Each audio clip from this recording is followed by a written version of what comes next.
சில நேரங்களில் வாழ்க்கை நம்மை ஒரு இக்கட்டான சூழ்நிலையில் நிறுத்திவிடுகிறது. அங்கு சரி எது தவறு எது என்ற கோடு மங்கிவிடுகிறது. குடும்பத்தின் கௌரவத்தை காப்பாற்ற வேண்டும் என்ற பெயரில் நம் ஆன்மாவையே கிழிக்கும் பலியாக கேட்கப்படும் தியாகங்கள் சில உண்டு. என் நாத்தினார் திருமணமாகாமலேயே தாயானாள். என் மாமியார் அவள் குழந்தையை பெற்றெடுக்கும் வரை அவளுக்கு 5 கோடி ரூபாயில் ஒரு பங்களாவும் மாதம் 1,00,000 ரூபாய் செலவிற்கும் கொடுக்கச் சொன்னார். நான் எந்த விவாதமும் செய்யவில்லை.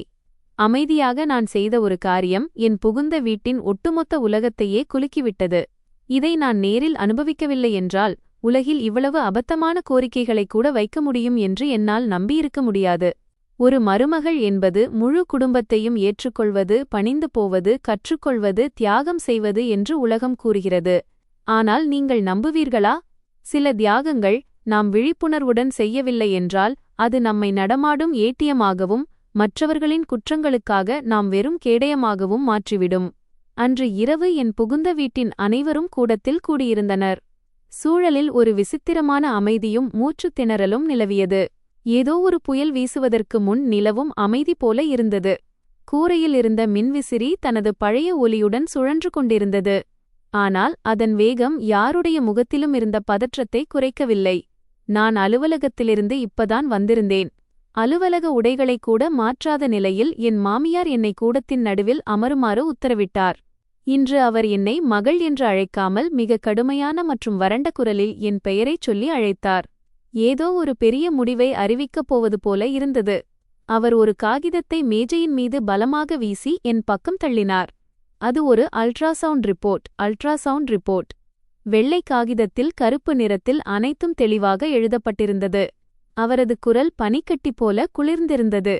பிரியா தாயாகப் போகிறாள். நான் அதிர்ந்து போனேன். பிரியா என் நாத்தினார், இதுவரை திருமணமாகாதவள். அவளுக்கு திருமணம் நடக்கவில்லை. அவள் இன்றுவரை குடும்பத்தில் எந்தவொரு ஆணை பற்றியும் குறிப்பிட்டதே இல்லை. நான் பிரியாவை பார்த்தேன். அவள் தலை குனிந்திருந்தாள், கைகள் ஒன்றோடொன்று பின்னிப் பிணைந்திருந்தன. ஆனால் அவளது கண்களில் பயத்தை விட ஒரு விசித்திரமான வெற்றி தெரிந்தது. ஏதோ ஒரு போருக்கு தயாராவது போல இருந்தது. நான் மிக மெல்லிய குரலில் கேட்டேன், மாமியாரே, இந்த குழந்தை யாருடையது? என் கேள்வி முடிந்ததும் நான் ஏதோ மிகப்பெரிய குற்றம் செய்துவிட்டது போல என் மாமியார் என்னை முறைத்தார். யாருடையது? அதனால் என்ன? வித்தியாசம் என்னவென்றால் இந்த குழந்தை உலகத்திற்கு வரவேண்டும், அதை நாம் காப்பாற்ற வேண்டும். இந்த வீட்டிற்கு எந்த களங்கமும் வரக்கூடாது. இதை கேட்டு என் மூளை குழம்பியது. நானும் அந்த வீட்டின் கௌரவத்தைப் பற்றித்தான் சிந்தித்துக் கொண்டிருந்தேன். சமூகத்தைப் பற்றி சிந்தித்துக் கொண்டிருந்தேன். பிரியாவின் வயிற்றில் வளரும் அந்த குழந்தையின் பொறுப்பைப் பற்றியும் சிந்தித்துக் கொண்டிருந்தேன். ஆனால் என் எண்ணங்களை நான் ஒருமுகப்படுத்துவதற்குள் மாமியார் என்னை முறைத்தார். அவரது கண்கள் கத்தியைப் போல கூர்மையாக இருந்தன.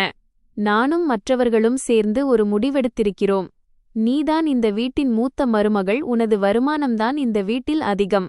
நீ பிரியாவிற்காக 5 கோடி ரூபாயில் ஒரு பங்களாவை அவளது பெயரில் வாங்கித் தர வேண்டும். அப்போதுதான் அவள் அங்கே நிம்மதியாக இருந்து குழந்தையை பெற்றெடுக்க முடியும். இந்த சிறிய வீட்டில் இருந்து கொண்டு அவள் எப்படி நம் வாரிசை பெற்றெடுப்பாள்? நான் ஏதோ தவறாக கேட்டுவிட்டேனோ என்று எனக்கு தோன்றியது. 5 கோடி ரூபாய் பங்களாவா, அதுவும் பிரியாவின் பெயரில்? நான் என் மாமியாரை பார்த்தேன். பிறகு என் கணவர் ரோஹித்தை பார்த்தேன். அவர் ஏதாவது சொல்வார் என்ற நம்பிக்கையில். ஆனால் அவர் அமைதியாக அமர்ந்திருந்தார். அவர் கண்கள் தரையை பார்த்தபடி இருந்தன. ஏதோ என் பார்வையில் இருந்து தப்பிக்க விரும்புவது போல இருந்தது. நான் நடுங்கும் குரலில் என்னை அமைதிப்படுத்த முயற்சித்துக் கொண்டே மீண்டும் கேட்டேன், மாமியாரே, நான் பிரியாவிற்கு பங்களா வாங்க வேண்டும் என்று சொல்கிறீர்களா?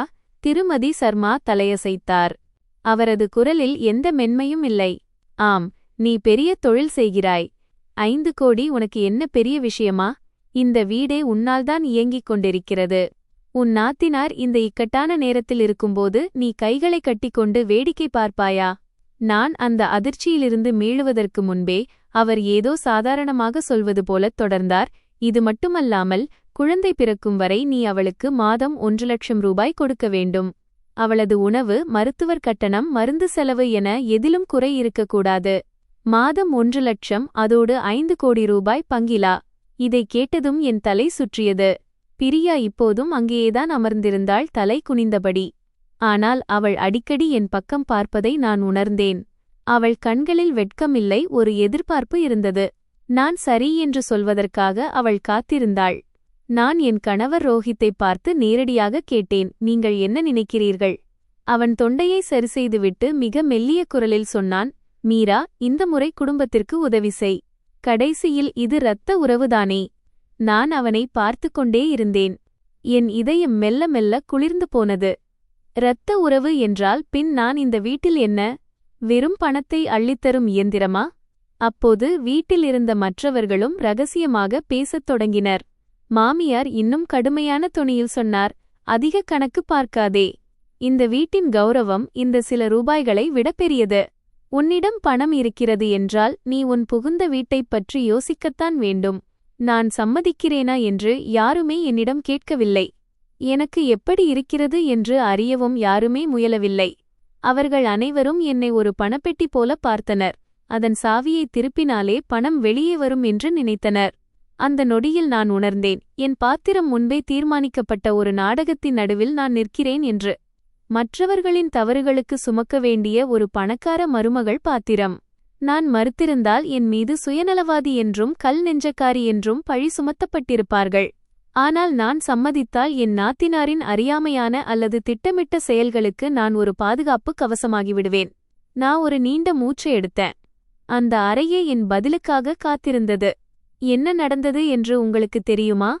நான் ஒரு வார்த்தை கூட விவாதிக்கவில்லை. மெதுவாக தலையசைத்து, சரி, நான் யோசிக்கிறேன் என்று மட்டும் சொன்னேன்.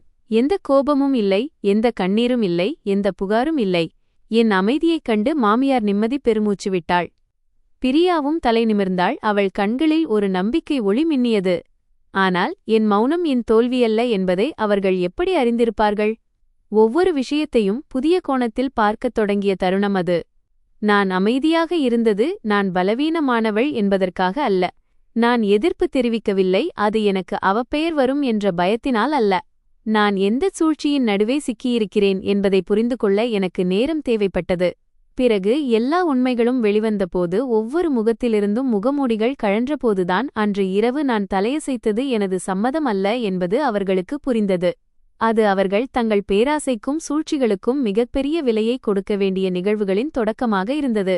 அன்று இரவு நான் என் அறைக்கு வந்துவிட்டேன், ஆனால் என் மனதில் அமைதி இல்லை. நான் அவர்கள் முன்னால் தலையசைத்திருந்தேன், ஆனால் என் மனம் ஒரு திரைப்படத்தின் ரீலை போல பின்னோக்கி ஓடியது. நான் இந்த குடும்பத்தில் முதல் அடி எடுத்து வைத்த நாட்களுக்கு என்னை அழைத்துச் சென்றது. பல நேரங்களில் ஒருவர் எப்படி இவ்வளவு காலம் பொறுத்துக்கொள்ள முடியும் என்பதை மற்றவர்கள் புரிந்து கொள்வதில்லை. ஒரு பெரிய சம்பவம் நடக்கும்போதுதான் அது புரியும்.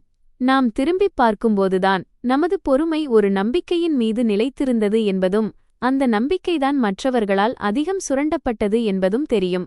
நான் ரோஹித்தை சந்தித்தபோது நான் ஏழையோ அல்லது ஆதரவற்றவளோ அல்ல. அந்த நேரத்தில் எனக்கு நல்ல வேலை இருந்தது, நல்ல வருமானம் இருந்தது, நான் திட்டமிட்டு செயல்பட்டேன். அதனால் என் பொருளாதார நிலை வலுவாக இருந்தது. நான் ஆடம்பரம் செய்பவள் அல்ல, ஆனால் என் கடின உழைப்பால் சம்பாதித்த பணத்தைக் கொண்டு மரியாதையான வாழ்க்கையை வாழ்ந்ததில் எனக்கு எப்போதும் பெருமை இருந்தது. ரோஹித்தின் வாழ்க்கையில் எளிமையான, குறைவாக பேசும் கடின உழைப்பாளியாக வந்தான். அவன் பெரிய பெரிய வார்த்தைகளை பேச மாட்டான். எனக்கு ஒரு அமைதியான மற்றும் மகிழ்ச்சியான வீடு மட்டும் போதும் என்றுதான் அவன் சொல்வான். இதை கேட்டதும் என் இதயம் உருகியது. அந்த வயதில் பெண்கள் பெரிய பெரிய கனவுகளை காண்பதில்லை, ஒரு நல்ல மற்றும் பாதுகாப்பான துணையை மட்டுமே விரும்புகிறார்கள். அவன் என்னை அவன் வீட்டிற்கு அழைத்துச் சென்ற நாளை இன்றும் எனக்கு நினைவிருக்கிறது. வீடு பெரியதாக இல்லை, ஆனால் அந்த நேரத்தில் நான் இந்த விஷயங்களில் கவனம் செலுத்தவில்லை. அவனது தாயார் திருமதி சர்மா ஒரு இனிமையான புன்னகையுடனும் தேன் போன்ற குரலுடனும் என்னை வரவேற்றார். அவர் என் கையை பிடித்து ஏதோ ஒரு மிக நெருக்கமானவரைப் போல வருடினார். அடடா, எவ்வளவு அழகான பெண்! ரோஹித்திற்கு நீ கிடைத்து விட்டாய். இது எங்கள் வீட்டின் அதிர்ஷ்டம். இதை கேட்டு எனக்கு வெட்கமாகவும் மகிழ்ச்சியாகவும் இருந்தது. அன்று அவர் மிகச்சிறந்த உணவை சமைத்திருந்தார். அடிக்கடி தன் கைகளாலேயே எனக்கு ஊட்டினார். அவர் ரோஹித்தை அன்புடன் கடிந்து கொண்டார். பார், உன் மனைவியை கவனித்துக்கொள். இவ்வளவு நல்ல பெண்ணை நீ துக்கப்படுத்தினால் நான் உன்னை விடமாட்டேன். அவரது பேச்சுகள் நான் சரியான குடும்பத்தில் வந்து சேர்ந்தேன் என்று என்னை நம்ப வைத்தன. திருமண பேச்சுவார்த்தை நடந்தபோது என் வருங்கால மாமியார் எப்போதும் முதிர்ச்சியுடன் நடந்து கொண்டார். அவர், திருமணம் என்பது இரு குழந்தைகளின் சம்பந்தம். ஆனால் மாப்பிள்ளை வீட்டார் உனக்கு எந்த குறையும் வைக்க மாட்டார்கள். எதுவாக இருந்தாலும் நான் பார்த்துக்கொள்கிறேன் என்று சொல்வார். இதனால்தான் திருமணம் நிச்சயிக்கப்பட்ட போது நான் எந்த கணக்கும் பார்க்கவில்லை. இனி நாம் கணவன் மனைவி, பணம் யாருடையதாக இருந்தால் என்ன? இருவரின் இல்லறம் சிறப்பாக செல்லும்போது இது என்ன பெரிய விஷயம் என்று நினைத்தேன்.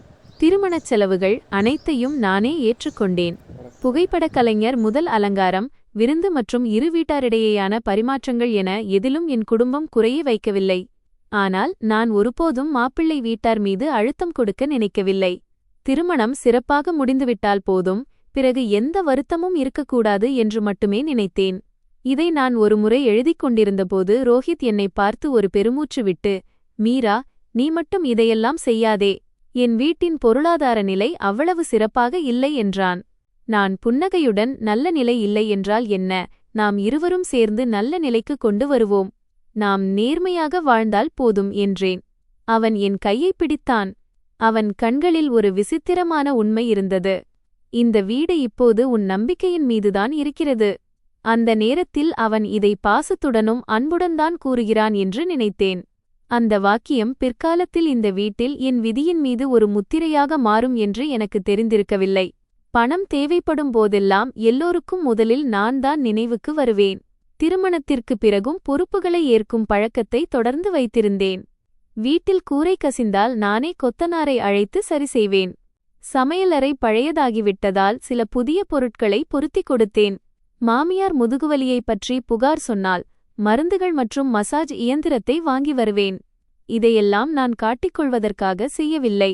இது என் கணவனின் குடும்பம், குடும்பத்தில் ஒருவருக்கொருவர் உதவி செய்வதுதான் தர்மம் என்று நினைத்தே செய்தேன். திருமதி சர்மா அப்போது மிகவும் இனிமையாக பேசுவார். அவர் அடிக்கடி, எனக்கு மருமகள் கிடைக்கவில்லை, மகள்தான் கிடைத்திருக்கிறாள், இது என் புண்ணியத்தின் பலன், நீ கவலைப்படாதே, உன்னை நானும் எப்போதும் மகிழ்ச்சியாக வைத்திருப்பேன் என்பார். இதை கேட்டபோது மனதிற்கு மிகவும் இதமாக இருக்கும். குறிப்பாக நாள் முழுவதும் வேலை செய்துவிட்டு வீடு திரும்பும் ஒரு பெண்ணுக்கு 2 இனிமையான வார்த்தைகளை கேட்பது மட்டுமே போதுமானதாக இருக்கும். என் நாத்தினார் பிரியாவும் அப்போது வேறொருவளாக இருந்தாள். அவள் என்னை விடச் சிறியவள், மிகவும் மரியாதையுடன் பேசுவாள். எப்போதும் அக்கா அக்கா என்று என்னையே சுற்றி வருவாள். அவள் படிப்பை தொடர ஒரு புதிய செல்போனை வாங்கிக் கொடுத்தேன். அவள் என் கழுத்தை கட்டிக்கொண்டு அழுதாள். நன்றி அக்கா, நான் நன்றாக படித்துவிட்டு வேலைக்குச் சென்றதும் உங்கள் பணத்தை திருப்பித் தந்துவிடுவேன். அந்த தருணம் இன்றும் எனக்கு நினைவிருக்கிறது. அவளை பார்த்தால் பாசமாகவும் இருந்தது, நான் செய்தது சரிதான் என்றும் தோன்றியது. ஒருவருக்கு உதவி செய்து அவர்களின் எதிர்காலத்தை உருவாக்குவது என்பது குடும்பத்திற்கு ஆசீர்வாதங்களை விதைப்பது போன்றது என்று நான் நம்பினேன். மருமகளாக வந்த முதல் சில மாதங்களில் வீட்டில் அமைதியை நிலைநாட்ட என்னால் முடிந்தவரை முயற்சி செய்தேன். மாமியார் எதைச் சொன்னாலும் நான் அன்புடன் பதில் சொன்னேன். அவருக்கு சுத்தம் மிகவும் பிடிக்கும் என்று கண்டேன். அதனால் அதிகாலையிலேயே எழுந்து வீட்டை சுத்தம் செய்வேன். அவருக்கு வீட்டு உணவே பிடிக்கும் என்பதால் வார இறுதியில் ஏதேனும் சிறப்பானவற்றை சமைக்க முயற்சிப்பேன். என்னை படு பிஸியாக பார்த்து ரோஹித் சில சமயங்களில் வருத்தப்படுவான். நீ மிகவும் சோர்வடைகிறாய். நான் சிரித்துக்கொண்டே சொல்வேன், இது என் குடும்பம். கொஞ்சம் பணிந்து போவதால் வீட்டில் அமைதி நிலவுகிறது என்றால் அதில் என்ன தவறு? இந்த விஷயத்தில் நான் கண்மூடித்தனமாக நம்பிக்கை வைத்திருந்தேன். பணிந்து போவது பயத்தினால் அல்ல, வீட்டை உடைந்து விடாமல் காப்பாற்றுவதற்காக. என் கணவர் தாய் மற்றும் மனைவிக்கு இடையே சிக்கி அவதிப்படக்கூடாது என்று நான் விரும்பினேன். பிறகு ஒரு சிறிய சம்பவம் நடந்தது. ஆனால் இப்போது அதை பற்றி நினைக்கும்போது அது இந்த வீட்டில் சோகத்தின் முதல் அடையாளம் என்று தோன்றுகிறது. ஒரு நாள் உணவு மேஜையில் அமர்ந்திருந்தபோது மாமியார் சாதாரணமாகச் சொன்னார், இவ்வளவு புத்திசாலியான மருமகள் கிடைத்திருக்கிறாள், இனி நம் வீடு உன் நம்பிக்கையின் மீதுதான் இயங்கும். அனைவரும் சிரித்தனர். நானும் சிரித்தேன். இது ஒரு பாராட்டு என்று நினைத்தேன். ரோஹித்தும், ஆம் அம்மா, நீங்கள் சொல்வது சரிதான் என்றான். அந்த நேரத்தில் நான் பிரியாவின் கண்களை கவனிக்கவில்லை. அவள் ஒரு நிமிடம் என்னை ஏறிட்டு பார்த்துவிட்டு பிறகு தலை குனிந்து சாப்பிடத் தொடங்கினாள். மாமியார் நம்பிக்கை என்ற வார்த்தையை ஏதோ ஒரு உரிமை போலச் சொன்னதை நான் கவனிக்கத் தவறிவிட்டேன். என் தியாகங்களுக்கு பதிலாக எனக்கு மரியாதை கிடைக்கும் என்று நான் நம்பினேன். நான் நல்லது செய்தால் புகுந்த வீட்டினர் என்னை நேசிப்பார்கள் என்று நினைத்தேன். உதவி பெறுபவர்கள் நன்றியுடன் இருப்பார்கள் என்று நினைத்தேன். திருமணம் என்பது சேர்ந்து வீடு கட்டுவது என்று நினைத்தேன். மாறாக ஒருவர் கொடுத்துக்கொண்டே இருக்க மற்றொருவர் வாங்கிக்கொண்டே இருக்கும் விஷயம் அல்ல என்று நினைத்தேன். எனவே புகுந்த வீட்டிற்கு அருகிலேயே இருக்க வேண்டும் என்று முடிவெடுத்தேன். அப்போதுதான் அவர்களை கவனிக்க முடியும். ஏனென்றால் மாமியார் அடிக்கடி உடல்நலக்குறைவால் அவதிப்படுவார். பிரியாவும் சிறியவள். ரோஹித் நாள் முழுவதும் வேலைக்காக வெளியே சென்று விடுவான். இன்னும் கொஞ்சம் கடினமாக உழைத்தால் எல்லாம் சரியாகிவிடும் என்று எனக்கு நானே ஆறுதல் சொல்லிக் கொண்டேன். ஆனால் நண்பர்களே, சில நேரங்களில் உங்களது உழைப்பு மக்களை உங்களை அதிகம் நேசிக்க வைக்காது, மாறாக சுமைகளை சுமப்பது உங்களது பொறுப்புதான் என்ற பழக்கத்திற்கு அவர்களை ஆளாக்கிவிடும். அந்த திருமண வாழ்க்கையில் முழு மனதுடன் நுழைந்தேன். அந்த இனிமையான வார்த்தைகள், வெளிப்படையான நாணயம் மற்றும் குடும்பம் என்ற 2 வார்த்தைகளின் மீது நம்பிக்கை வைத்தேன். ஆனால் அந்த தொடக்க கால அமைதியான நாட்களிலிருந்தே ஒரு வலை பின்னப்பட்டு வருகிறது என்பதையும், அது மெல்ல மெல்ல என்னைச் சுற்றி இருக்க காத்திருக்கிறது என்பதையும் நான் கொஞ்சமும் அறிந்திருக்கவில்லை. நான் புகுந்த வீட்டின் அருகிலேயே வந்து வசிக்கத் தொடங்கிய நாளிலிருந்து விஷயங்கள் மிகவும் மெதுவாக மாறத் தொடங்கின. எவ்வளவு மெதுவாக என்றால், கவனிப்பவர்கள் கூட நான் அதிகமாக யோசிக்கிறேனோ என்று தங்களை தாங்களே கேட்டுக்கொள்ளும் அளவுக்கு இருந்தது. ஆரம்பத்தில் சில பேச்சுகள், சில பார்வைகள் மற்றும் சிறிய உதவிகளுக்கான கோரிக்கைகள் மட்டுமே இருந்தன. ஆனால் காலம் செல்லச் செல்ல சில குடும்பங்கள் உதவியை நன்றியுடன் பார்க்காமல் உரிமையாக கருதும் என்பதை புரிந்து கொண்டேன். ஒரு விஷயம் உரிமையாகிவிட்டால் அவர்கள் நன்றி சொல்ல மறக்கிறார்கள். என் மாமியார் மெல்ல மெல்ல மாறினார். அவர் ஒரே நாளில் நல்லவர் கெட்டவராக மாறவில்லை, ஆனால் அவர் எனக்கு என் இடத்தை நினைவுபடுத்தும் வகையில் பேசத் தொடங்கினார். முதலில் அன்புடன் மகளே என்று அழைத்தவர் திருமணமான சில மாதங்களுக்குப் பிறகு என் பெயரையோ அல்லது வெறுமனே மருமகளே என்றோ அழைக்கத் தொடங்கினார். ஒவ்வொரு முறை நடக்கும்போதும் என் இதயம் வலிக்கும். ஆனால் அவர் ஏதோ வேளையில் பிஸியாக இருப்பார் அல்லது சோர்வாக இருப்பார் என்று நினைத்து என்னை சமாதானப்படுத்திக் கொள்வேன். ஒருமுறை அலுவலகத்திலிருந்து வீட்டிற்கு வந்தபோது அவர் கூடத்தில் அமர்ந்திருந்தார். கையில் செலவு விவரங்கள் அடங்கிய டைரி இருந்தது. நான் சோர்வாக இருக்கிறேனா அல்லது உணவு சாப்பிட்டேனா என்று கூட அவர் என்னிடம் கேட்கவில்லை. அவர் நேரடியாக விஷயத்திற்கு வந்தார். இந்த மாதம் மின்சாரம், தண்ணீர் கட்டணம் அதிகமாக வந்திருக்கிறது. இன்னும் கொஞ்சம் பணம் கொடுத்துவிடு. ஒவ்வொரு மாதமும் நான் ஒரு குறிப்பிட்ட தொகையை கொடுத்து வந்ததால் எனக்கு சற்று ஆச்சரியமாக இருந்தது. இருந்தாலும் நான் தலையசைத்தேன். வீட்டில் ஆட்கள் அதிகம் இருந்தால் செலவும் அதிகரிக்கும் என்று நினைத்தேன். பிறகு அவர் எனக்கு பாடம் எடுக்கும் பாணியில், மருமகள் சம்பாதிக்கும்போது புகுந்த வீட்டின் சுமையை சுமப்பது அவளது தர்மம். இதில் கணக்கு பார்க்கக்கூடாது. அப்படி பார்த்தால் மகாலட்சுமியின் கடாட்சம் பரக்கத் போய்விடும் என்றார். பரக்கத் போய்விடும் என்று கேட்பதற்கு சாதாரணமாக தோன்றினாலும் அதன் அழுத்தம் எவ்வளவு அதிகம் என்றால், யாராவது பதில் சொன்னால் அவர்கள் நன்றி கெட்டவர்களாக கருதப்படுவார்கள். பிறகு சிறிய சிறிய கோரிக்கைகள் அதிகரிக்கத் தொடங்கின. வாஷிங் மெஷின் அதிக சத்தம் போடுகிறது, புதியது வாங்க வேண்டும் என்பார். கூரை கசிகிறது, மழை பெய்தால் பொருட்கள் எல்லாம் நனைந்துவிடும் என்பார். ஒரு நாள் அவர் என் கையில் ஒரு டாக்டரின் மருந்துச் சீட்டை கொடுத்தார். என் முழங்காலில் வலி இருக்கிறது. டாக்டர் இந்த விலை உயர்ந்த மருந்துகளை எழுதியிருக்கிறார். நீ வாங்கிக் கொடுத்துவிடு. ஒவ்வொரு முறை உதவி கேட்கும்போதும் அவர் ஒரு வாக்கியத்தைச் சொல்வார். சொல்லக்கூடாதுதான், ஆனால் உன்னிடம் சொல்லாமல் யாரிடம் சொல்வேன்? இதைக் கேட்டால் எனக்கு அவர் மீது இரக்கமும் வரும். அதே சமயம் ஏதோ ஒரு கண்ணுக்கு தெரியாத கயிற்றால் நான் பிணைக்கப்பட்டுவிட்டதாக உணர்வேன். ஆரம்பத்தில் மாமியார் வயதாகிறவர், நோய்கள் இருப்பது இயல்புதான் என்று நினைத்து எல்லாவற்றையும் செய்தேன். ஆனால் எனக்கு வலிக்கத் தொடங்கியது பணத்திற்காக அல்ல, அவர்களின் அணுகுமுறையால்தான். இப்போது அவர்கள் என் கருத்தை கேட்பதில்லை, தயங்குவதுமில்லை. கட்டளையிடுவது போலப் பேசத் தொடங்கினார்கள். ஒருமுறை நான் கதவைத் திறந்து உள்ளே வந்தேன். இன்னும் என் பையை கீழே கூட வைக்கவில்லை. அதற்குள் அவர் குரல் கொடுத்தார். மருமகளே, நாளை 10,000 ரூபாய் கொடுத்துவிடு. பிரியாவிற்கு புதிய மெத்தை வாங்க வேண்டும். அவளுக்கு இடுப்பு வலி இருக்கிறது. நான் நின்று, பிரியாவிற்கு இடுப்பு வலியா என்று கேட்டேன். அவர் புருவத்தை உயர்த்தி, அவள் படித்து படித்துச் சோர்வடைகிறாள். நீ மூத்த சகோதரி, நீ அவளை கவனிக்காவிட்டால் வேறு யார் கவனிப்பார்கள் என்றார். பிரியாவும் அந்த நேரத்திலிருந்து என் மீது சார்ந்து இருக்கத் தொடங்கிவிட்டாள். அவள் தொடர்ந்து ஷாப்பிங் செய்வாள். எப்போதாவது காலணிகள், எப்போதாவது பைகள், மேக்கப் பொருட்கள் என வாங்குவாள். ஒரு நாள் டெலிவரி செய்பவர் சில பெரிய பெட்டிகளை கொண்டு வருவதைக் கண்டேன். நான் ஆச்சரியத்துடன், பிரியா, இவ்வளவு வாங்கியிருக்கிறாயா என்று கேட்டேன். அவள் அலட்சியமாக சிரித்தாள். கொஞ்சம்தான், நீங்கள் கவலைப்படாதீர்கள். ஆனால் சில நாட்களுக்குப் பிறகு அவள் என்னிடம் வந்து அமர்ந்து இனிமையான குரலில், அக்கா, கொஞ்சம் பணம் கடன் வேண்டும். இந்த மாதம் கஷ்டமாக இருக்கிறது என்றாள். என்ன கஷ்டம் என்று கேட்டேன். அவள் எதையோ முணுமுணுத்தாள். சிறியவள்தானே என்று நினைத்து நான் பணத்தை கொடுத்துவிட்டேன். ஆனால் ஒருமுறை நான் மிகவும் அன்புடன் அவளுக்கு அறிவுரை சொன்னேன். பிரியா, கொஞ்சம் யோசித்துச் செலவு செய். வருங்காலத்திற்காக சேமித்து வை. இதைக் கேட்டதும் பிரியா முகம் சுளித்தாள். அவள் என்னிடம் விவாதிக்கவில்லை. ஆனால் அன்று இரவு மாமியார் என்னை கூடத்திற்கு அழைத்து, கடுமையான குரலில், "நீ பிரியாவிடம் அப்படி என்னதான் சொன்னாய்? அவள் அழுது கொண்டிருக்கிறாள்" என்றார். நான் அதிர்ந்து போனேன்.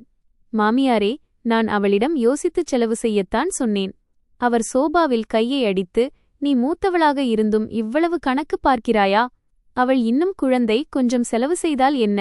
நீ வசதியானவள், அவளுக்கு உதவி செய்வது உன் புண்ணியம்" என்றார். நான் அதிர்ச்சியில் உறைந்து போனேன். ஒரு நல்ல அறிவுரையை இவ்வாறு கணக்கு பார்க்கும் மனப்பான்மையாக மாற்றியது என்னால் நம்ப முடியவில்லை. அன்றிலிருந்து பிரியாவிற்கு பிடிக்காத எதையாவது நான் சொன்னால் அவள் உடனே மாமியாரிடம் ஓடிவிடுவாள் என்பதையும், அவர் எப்போதும் அவளுக்குத்தான் ஆதரவாக இருப்பார் என்பதையும் நான் உணர்ந்தேன். அவர் எப்போதும் அறநெறி போதிப்பதைப் போல பேசி அவளை சரியானவளாக்குவார். மூத்தவர்கள் இளையவர்களை கவனிக்க வேண்டும், மருமகள் புகுந்த வீட்டிற்காகத்தான் வாழ வேண்டும் என்று அவர் சொல்லிக்கொண்டே இருப்பார்.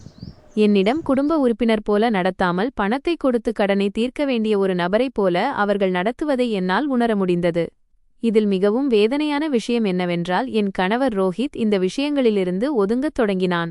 ஆரம்பத்தில் அவன் எனக்கு ஆறுதல் சொல்வான், மாமியாரிடம் பேசுவதாகச் சொல்வான். ஆனால் மெல்ல மெல்ல அவன் மௌனமாகிவிட்டான். நான் எதைச் சொன்னாலும் சரி என்றான். நான் கருத்து கேட்டால், "மீரா, அதிக மன அழுத்தம் கொள்ளாதே, அம்மா தன் பேச்சை சீக்கிரம் முடித்துக்கொள்ள விரும்புகிறார்" என்று தட்டி கழித்தான். ஒருமுறை நான் மிகவும் வேதனையடைந்து, "உன் குடும்பம் என் மீது அளவுக்கு அதிகமாகச் சார்ந்திருக்கிறது என்று உனக்கு தோன்றவில்லையா?" என்று நேரடியாக கேட்டேன். அவன் பெருமூச்சு விட்டுவிட்டு வெளியே பார்த்தான். "நீ என் மனைவி மீரா, உன்னால் உதவ முடியும் என்றால் செய்." "நீ என் மனைவி" என்ற வாக்கியம் கேட்பதற்கு நெருக்கமானதாக தோன்றினாலும் என் வாயை அடைக்கும் ஒரு கருவியாகவே இருந்தது. நான் எப்போதெல்லாம் எதிர்த்தேனோ அப்போதெல்லாம் நான் பொறுப்பற்ற மனைவியாக பார்க்கப்பட்டேன். ஒரு மாலை வேளையில் அலுவலகத்திலிருந்து சீக்கிரம் வீட்டிற்கு வந்துவிட்டேன். நான் கதவிற்கு வெளியே இருந்தபோது மாமியார் பிரியாவிடம் பேசிக் கொண்டிருப்பதை கேட்டேன். அவர் குரல் மெதுவாக இருந்தது, ஆனால் தெளிவாக கேட்டது. "உன் அண்ணியிடம் சொல்லிவிடு, அவள் பணம் சம்பாதிக்கிறாள் என்றால் அது இந்த வீட்டிற்கு சொந்தமானது. அவள் திருமணம் செய்து கணவன் வீட்டிற்கு வந்துவிட்டாள், அவளிடம் எது இருக்கிறதோ அது புகுந்த வீட்டிற்கு சொந்தம்." அங்கே நான் அப்படியே உறைந்து நின்றேன். அந்த நேரத்தில்தான் அவர்களின் பார்வையில் என் உழைப்பிற்கு எந்த தனித்துவமும் இல்லை என்பது புரிந்தது. நான் அவர்களின் மகனோடு இணைக்கப்பட்ட ஒரு சொத்து மட்டுமே. அந்த சொத்தின் வேலை முழு குடும்பத்தையும் சேவை செய்வது. அன்றிலிருந்து நான் ஒரு பொதுவான பர்ஸ் போல மாறிவிட்டேன் என்று எனக்கு தோன்றியது. நான் சோர்வாக இருக்கிறேனா அல்லது என் மீது அழுத்தம் இருக்கிறதா என்று யாரும் கேட்கவில்லை. மக்கள் "பணம் கொடுத்தாயா, வாங்கினாயா, ஏற்பாடு செய்தாயா" என்று மட்டுமே கேட்டார்கள். ஒரு காலத்தில் பாராட்டு என்று நான் நினைத்த வார்த்தைகள் என்னை ஒரு குறிப்பிட்ட சட்டகத்திற்குள் அடைப்பதற்கான வழி என்பதை புரிந்து கொண்டேன். வீட்டின் சுமையை சுமப்பவளாக இருந்தும் நான் அமைதியாக இருந்தேன். ஏனென்றால் நான் ரோஹித்தை நேசித்தேன். வீட்டில் சண்டை சச்சரவுகள் வருவதைக் கண்டு அஞ்சினேன். மேலும் அறிவில்லாத மருமகள் என்ற முத்திரை எனக்கு தேவைப்படவில்லை. "இன்னும் கொஞ்சம் பொறுத்துக்கொள்வோம், எல்லாம் சரியாகிவிடும்" என்று எனக்கு நானே சொல்லிக் கொண்டேன். ஆனால் நான் எவ்வளவு பொறுத்துக்கொண்டேனோ அவ்வளவுக்கவ்வளவு என் நெஞ்சில் பாரம் அதிகரித்தது. யாரோ என் மார்பின் மீது கல்லை வைத்தது போல இருந்தது. ஏதோ ஒன்று தவறாக இருக்கிறது என்பது எனக்கு முன்பே தெரிந்திருந்தது. ஆனால் அதை எதிர்கொள்வதைத்தான் நான் தவிர்த்துக் கொண்டிருந்தேன். எனது இந்த தயக்கம் பிற்காலத்தில் என் வாழ்க்கையின் நிம்மதியை சிதைக்கப் போகிறது என்பது அப்போது எனக்கு தெரியவில்லை. தொடர்ந்து வந்த அந்த உதவி கோரும் வேண்டுகோள்களுக்குப் பிறகு நான் ஒரு விசித்திரமான மனநிலையில் வாழத் தொடங்கினேன். பகலில் அலுவலகத்தில் வேலை செய்வேன், சக ஊழியர்களுடன் சிரித்து பேசுவேன். ஆனால் மாலையில் புகுந்த வீட்டிற்குள் நுழைந்ததும் என் நெஞ்சில் பாரம் அதிகரிக்கும். அந்த இடம் எனக்கு ஓய்வெடுக்கும் இடமாக தெரியவில்லை. ஏதோ ஒரு எமர்ஜென்சி ரூம் போல எனக்கு தோன்றியது. அங்கே எப்போது வேண்டுமானாலும் ஒரு சத்தம் வரலாம். "மருமகளே, இதைச் செய். அக்கா, எனக்கு அது வேண்டும்." நான் சிறிது தாமதம் செய்தாலோ அல்லது உடனடியாக பதில் சொல்லாவிட்டாலோ நான் அறிவில்லாதவள் என்ற முத்திரை குத்தப்படும். அந்த சமயத்தில் பிரியாவிடம் பெரும் மாற்றங்கள் ஏற்பட்டன. அவள் பெரும்பாலும் இரவு வெகுநேரம் கழித்து வீட்டிற்கு வரத் தொடங்கினாள். ஒரு நாள் இரவு உணவிற்காக ஏற்பாடு செய்து கொண்டிருந்தேன். கடிகாரத்தில் சுமார் காலை 10 மணி இருக்கும். அப்போது கதவு திறந்தது. பிரியா உள்ளே வந்தாள். உடலில் கடுமையான வாசனை, விசித்திரமான ஒப்பனை, கையில் ஒரு புதிய பர்ஸ். அவள் அங்கிருந்து நான் அங்கே இல்லவே இல்லை என்பது போல என்னை கடந்து சென்றாள். அவள் நேரடியாக தன் அறைக்குள் சென்றுவிட்டாள். நான் பின்னால் இருந்து குரல் கொடுத்தேன். என் குரலை மென்மையாக வைத்துக்கொண்டு, "ஏதாவது சாப்பிடுகிறாயா?" "உணவு எடுத்து வைத்துள்ளேன்." பிரியா திரும்பிப் பார்க்கவில்லை. வெறுமனே நான் வெளியே சாப்பிட்டு விட்டேன் என்று சொல்லிவிட்டு கதவை பலமாக அடைத்தாள். நான் வேறு எதையும் கேட்டுவிடக்கூடாது என்று அவள் பயப்படுவது போல இருந்தது. பிரியாவிடம் விலையுயர்ந்த பொருட்கள் அதிகரித்து வருவதை நான் கவனித்தேன். புதிய போன், விலையுயர்ந்த காலணிகள், புதிய ஆடைகள் என அனைத்தும். அவள் எந்த வேலையும் செய்யவில்லை, படிப்பிலும் தீவிரமாக இல்லை. எனக்கு சந்தேகம் வரத் தொடங்கியது. ஆனால் சந்தேகம் வெறும் சந்தேகம்தானே. வீட்டில் அமைதியை நிலைநாட்ட விரும்பினேன். ஏனெனில் புகுந்த வீட்டில் அதிக கேள்விகள் கேட்பது சண்டையைத்தான் விலைக்கு வாங்கும். ஒரு நாள் பக்கத்து வீட்டு பெண்கள் பேசிக்கொண்டிருப்பதை கேட்டேன். நான் குப்பையை கொட்டச் சென்றபோது கதவருகே நின்றிருந்தேன். அவர்கள் என் வீட்டை பார்த்து பேசிக் கொண்டிருந்தனர். ஷர்மாஜியின் மகள் பிரியாவை இன்று ஒரு பையன் வந்து கூட்டிச் செல்கிறான். அதுவும் மிகவும் விலையுயர்ந்த காரில். மற்றொருவர் பதிலளித்தார், ஆம், நேற்று இரவு பார்த்தேன். அவள் அந்த காரில் சிரித்து சிரித்து பேசிக்கொண்டு ஏறிக்கொண்டிருந்தாள், கணவன் மனைவி போல. ஆனால் அவள் வீட்டில் திருமணத்தைப் பற்றி எந்த பேச்சும் இல்லையே. நான் அங்கேயே உறைந்து நின்றேன். என் இதயம் வேகமாகத் துடித்தது. அவர்கள் என்னை வெறுத்ததால் இதை பேசவில்லை, விஷயம் ஊருக்கு தெரிந்துவிட்டது என்பதால்தான் பேசுகிறார்கள் என்பது புரிந்தது. அன்று இரவு பிரியாவிற்காக காத்திருந்தேன். அவள் உள்ளே வந்ததும் நான் அவளை தடுத்து நிறுத்தி நேராக ஆனால் நிதானமான குரலில் கேட்டேன், பிரியா, நான் ஒன்று கேட்க வேண்டும். நீ யாருடனாவது காதலில் இருக்கிறாயா? விஷயம் தீவிரமானது என்றால் அவனை வீட்டிற்கு அழைத்து வா. வெளியில் இருப்பவர்கள் மூலம் அம்மாவுக்கு தெரிந்தால் அது மிகப்பெரிய அவமானமாகிவிடும். அவள் வெட்கப்படுவாள் அல்லது ஏதாவது சொல்வாள் என்று நினைத்தேன். ஆனால் இல்லை, பிரியா உடனடியாக கொதித்தெழுந்தாள். அவள் கண்கள் விரிந்தன. இது என் விஷயம். இதில் நீங்கள் தலையிடாதீர்கள். நான் அதிர்ந்து போனேன். தலையிடாதீர்கள் மைனஸ் இந்த வார்த்தைகளை ஒரு நாத்தினார் தன் அண்ணியிடம் சொல்லும்போது அது கத்தி போல அனைத்து உறவுகளையும் அறுத்துவிடும். நான் என்னை அடக்கிக் கொண்டு இன்னொரு வாக்கியத்தைச் சொன்னேன். நான் தலையிட விரும்பவில்லை. உனது மானத்தை காப்பாற்றிக் கொள்ளச் சொல்கிறேன். பிரியா அலட்சியமாக சிரித்தாள். அவள் குரலில் இகழ்ச்சியிருந்தது. நீங்கள் முதலில் உங்களைப் பற்றி கவலைப்படுங்கள். உங்கள் அறிவுரை எனக்கு தேவையில்லை. இதைச் சொல்லிவிட்டு அவள் தன் அறைக்குச் சென்று மீண்டும் கதவை பலமாக அடைத்தாள். வேண்டுமென்றே எனக்கு வலிமையை உணர்த்த விரும்புவது போல இருந்தது. நான் அங்கேயே நின்றேன். என் கையில் துடைக்கும் துணி இருந்தது. எனக்கு கோபமும் வந்தது, துக்கமும் வந்தது. ஆனால் அவள் என்னை அவமானப்படுத்தினாள் என்பதற்காக நான் வருத்தப்படவில்லை. மாறாக இந்த வீட்டில் நான் எந்த அளவுக்கு குறைவாக மதிக்கப்படுகிறேன் என்பதை உணர்ந்ததால் எனக்கு துக்கம் ஏற்பட்டது. இந்த விஷயத்தை என் கணவரிடம் சொன்னேன். ரோஹித் போனை பார்த்து கொண்டிருந்தான். நான் அவனருகில் அமர்ந்து தெளிவாக சொன்னேன், ரோஹித், பிரியாவிற்கு ஒரு காதலன் இருக்கிறான் என்று எனக்கு தோன்றுகிறது. பக்கத்து வீட்டில் பேசிக் கொள்கிறார்கள். நீங்கள் அம்மாவிடம் பேசுங்கள், இல்லையென்றால் பின்னாளில் கஷ்டமாகிவிடும். இதைக் கேட்டு ரோஹித் வெறுமனே ஆம் என்று சொன்னான். அவள் இப்போது வளர்ந்து விட்டாள். நீ ஏன் கவலைப்படுகிறாய்? நான் அவனை பார்த்தேன். வளர்ந்து விட்டாள் என்பதால்தான் பொறுப்புகளை புரிந்து கொள்ள வேண்டும். அவன் பெருமூச்சு விட்டுவிட்டு அலட்சியமாக கூறினான், மீரா, இல்லாததை பூதாகரமாக ஆக்காதே. வீட்டில் அமைதி இருக்கிறது, அதை குலைக்காதே. அமைதியை குலைக்காதே மைனஸ் இதைக் கேட்டதும் என் ரத்தம் உறைந்து போனது. அவனுக்கு அமைதி என்றால் நான் வாயை மூடிக்கொண்டு எது நடந்தாலும் நடக்கட்டுமென்று இருப்பது என்று அர்த்தமா? அன்றிலிருந்து மாமியார் என் மௌனத்தை என் சம்மதமாக எடுத்துக்கொண்டார். இப்போது அவர் கேட்பதில்லை, கட்டளையிடுகிறார். காலையில் பணம் கொடுக்க உத்தரவு, மதியம் ஏதோ ஒன்றை வாங்கச் சொல்வது, இரவு வேறு எதற்கோ ஏற்பாடு செய்யச் சொல்வது. ஒரு நாள் அவர் போனில் யாரிடமோ பேசிக் கொண்டிருந்தார். நான் கடந்து சென்றபோது அதைக் கேட்டேன். ஆம், என் மருமகள் மிகவும் திறமையானவள். அவள் எல்லாவற்றையும் பார்த்துக் கொள்வாள். இந்த வீடு அவளது நம்பிக்கையில்தான் இயங்குகிறது. இதைச் சொல்லிவிட்டு அவர் சிரிக்கத் தொடங்கினார். ஏதோ ஒரு விலையுயர்ந்த சொத்தை மற்றவர்களிடம் பெருமையாக காண்பிப்பது போல இருந்தது. நான் அங்கேயே நின்றேன். என் தொண்டை அடைத்தது. நான் எல்லாவற்றையும் கவனித்துக் கொள்ள முடியும் என்பதற்காக அவர்கள் எல்லாவற்றையும் தீர்மானிக்க உரிமை உண்டு என்று நினைத்துக் கொண்டார்களா? வெளியே இருப்பவர்களிடம் மட்டுமல்ல, உறவினர்களிடமும் அவர் இதையேதான் சொல்லிக் கொண்டிருந்தார். எப்போதெல்லாம் பூஜை அல்லது விழாக்கள் நடக்குமோ அப்போது அவர் சத்தமாகச் சொல்வார், மற்றவர்களுக்கு கேட்க வேண்டும் என்ற நோக்கத்தில். எனக்கு கிடைத்த அதிர்ஷ்டம், சம்பாதிக்கும் மருமகள் கிடைத்திருக்கிறாள். பிரியாவிற்கு என்ன வேண்டுமோ அதை அவளது அண்ணி வாங்கிக் கொடுத்து விடுவாள். ஒரு பாட்டி சிரித்துக்கொண்டே, ஆம் ஷர்மாஜி, உங்கள் அதிர்ஷ்டம் திறந்துவிட்டது என்றார். பிறகு என்னை பார்த்துவிட்டு, இவ்வளவு திறமையான மருமகள் எதிர்காலத்தில் தன் மாமியாரையும் நாத்தினாரையும் நன்றாக கவனித்துக் கொள்வாள் என்றார். அவர்கள் இதை பரிகாசமாக கூறினாலும் அது எனக்கு ஒரு அழுத்தமாகவே தெரிந்தது. ஒவ்வொரு நாளும் என் மீதான அழுத்தம் அதிகரித்துக் கொண்டே இருந்தது. நான் மனைவியாக வாழவில்லை என்று தோன்றியது. நான் வேலையில் சோர்வடைந்து வீட்டிற்கு வந்தால் எனக்கு தேவையான செலவுகளின் பட்டியல் கிடைக்கும். விசித்திரமான விஷயம் என்னவென்றால், யாரும் தயவு செய்து என்று கேட்க மாட்டார்கள். அவர்கள், நீ செய்யத்தான் வேண்டும், ஏனெனில் நீ மருமகள், ஏனெனில் உன்னிடம் பணம் இருக்கிறது, ஏனெனில் நீ முன்னால் உதவி செய்திருக்கிறாய் என்று நினைத்தனர். எனவே நான் எப்போதும் உதவி செய்வேன் என்று அவர்கள் உறுதியாக நம்பினர். மருமகளாக வந்த பிறகு முதல் முறையாக நான் அமைதியாக வீட்டை பரிசோதிக்கத் தொடங்கினேன். நான் கலாட்டா செய்யவில்லை, ஏனென்றால் கலாட்டா செய்தால் என் இழப்புதான் என்று எனக்கு தெரியும். நான் கொடுத்த அனைத்து செலவுகளையும் தேதிகளுடன் குறித்து வைத்தேன். என் பெயரில் இருந்த சொத்து ஆவணங்களையும் என் கணவருடன் தொடர்புடையவற்றையும் பார்த்தேன். நான் ஒரு எல்லையை வகுக்க வேண்டும் என்று எனக்கு நானே சொல்லிக் கொண்டேன்.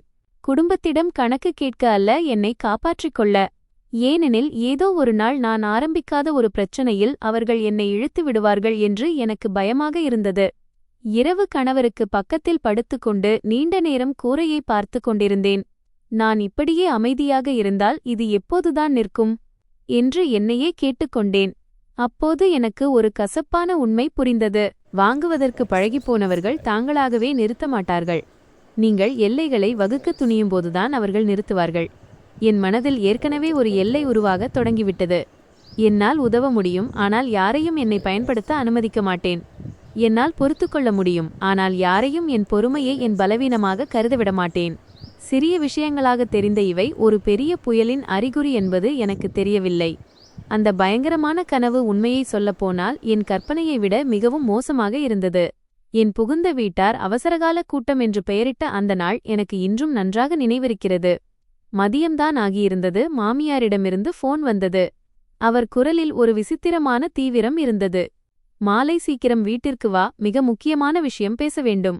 என்ன விஷயம் மாமியாரே என்று கேட்டேன். அவர் பதில் சொல்லவில்லை. வீட்டிற்கு வந்ததும் தெரியும் என்று கூறி போனை வைத்துவிட்டார். போனை கையில் வைத்தபடி சிறிது நேரம் நின்றேன். என் மனதில் ஒரு விசித்திரமான பதற்றம் ஏற்பட்டது. ஏதோ மிக மோசமான ஒன்று நடக்கப் போகிறது என்பது போலிருந்தது. நான் அலுவலக வேலையை விரைவாக முடித்துவிட்டு வீட்டிற்கு புறப்பட்டேன். வரும் வழியெல்லாம் பலவிதமான எண்ணங்கள் என் மனதில் ஓடிக்கொண்டிருந்தன. மாமியாரின் உடல்நிலை மோசமாகிவிட்டதா? வீட்டில் ஏதாவது கெட்ட செய்தி வந்ததா? அல்லது பிரியா வெளியே ஏதாவது சண்டையிட்டுக் கொண்டாளா? ஆனால் நான் எவ்வளவு யோசித்தாலும் இவை எதுவும் சரியாக இருக்காது என்று தோன்றியது. ஏனென்றால் மாமியாரின் குரலில் கவலை இல்லை, ஒருவித கோபம் இருந்தது.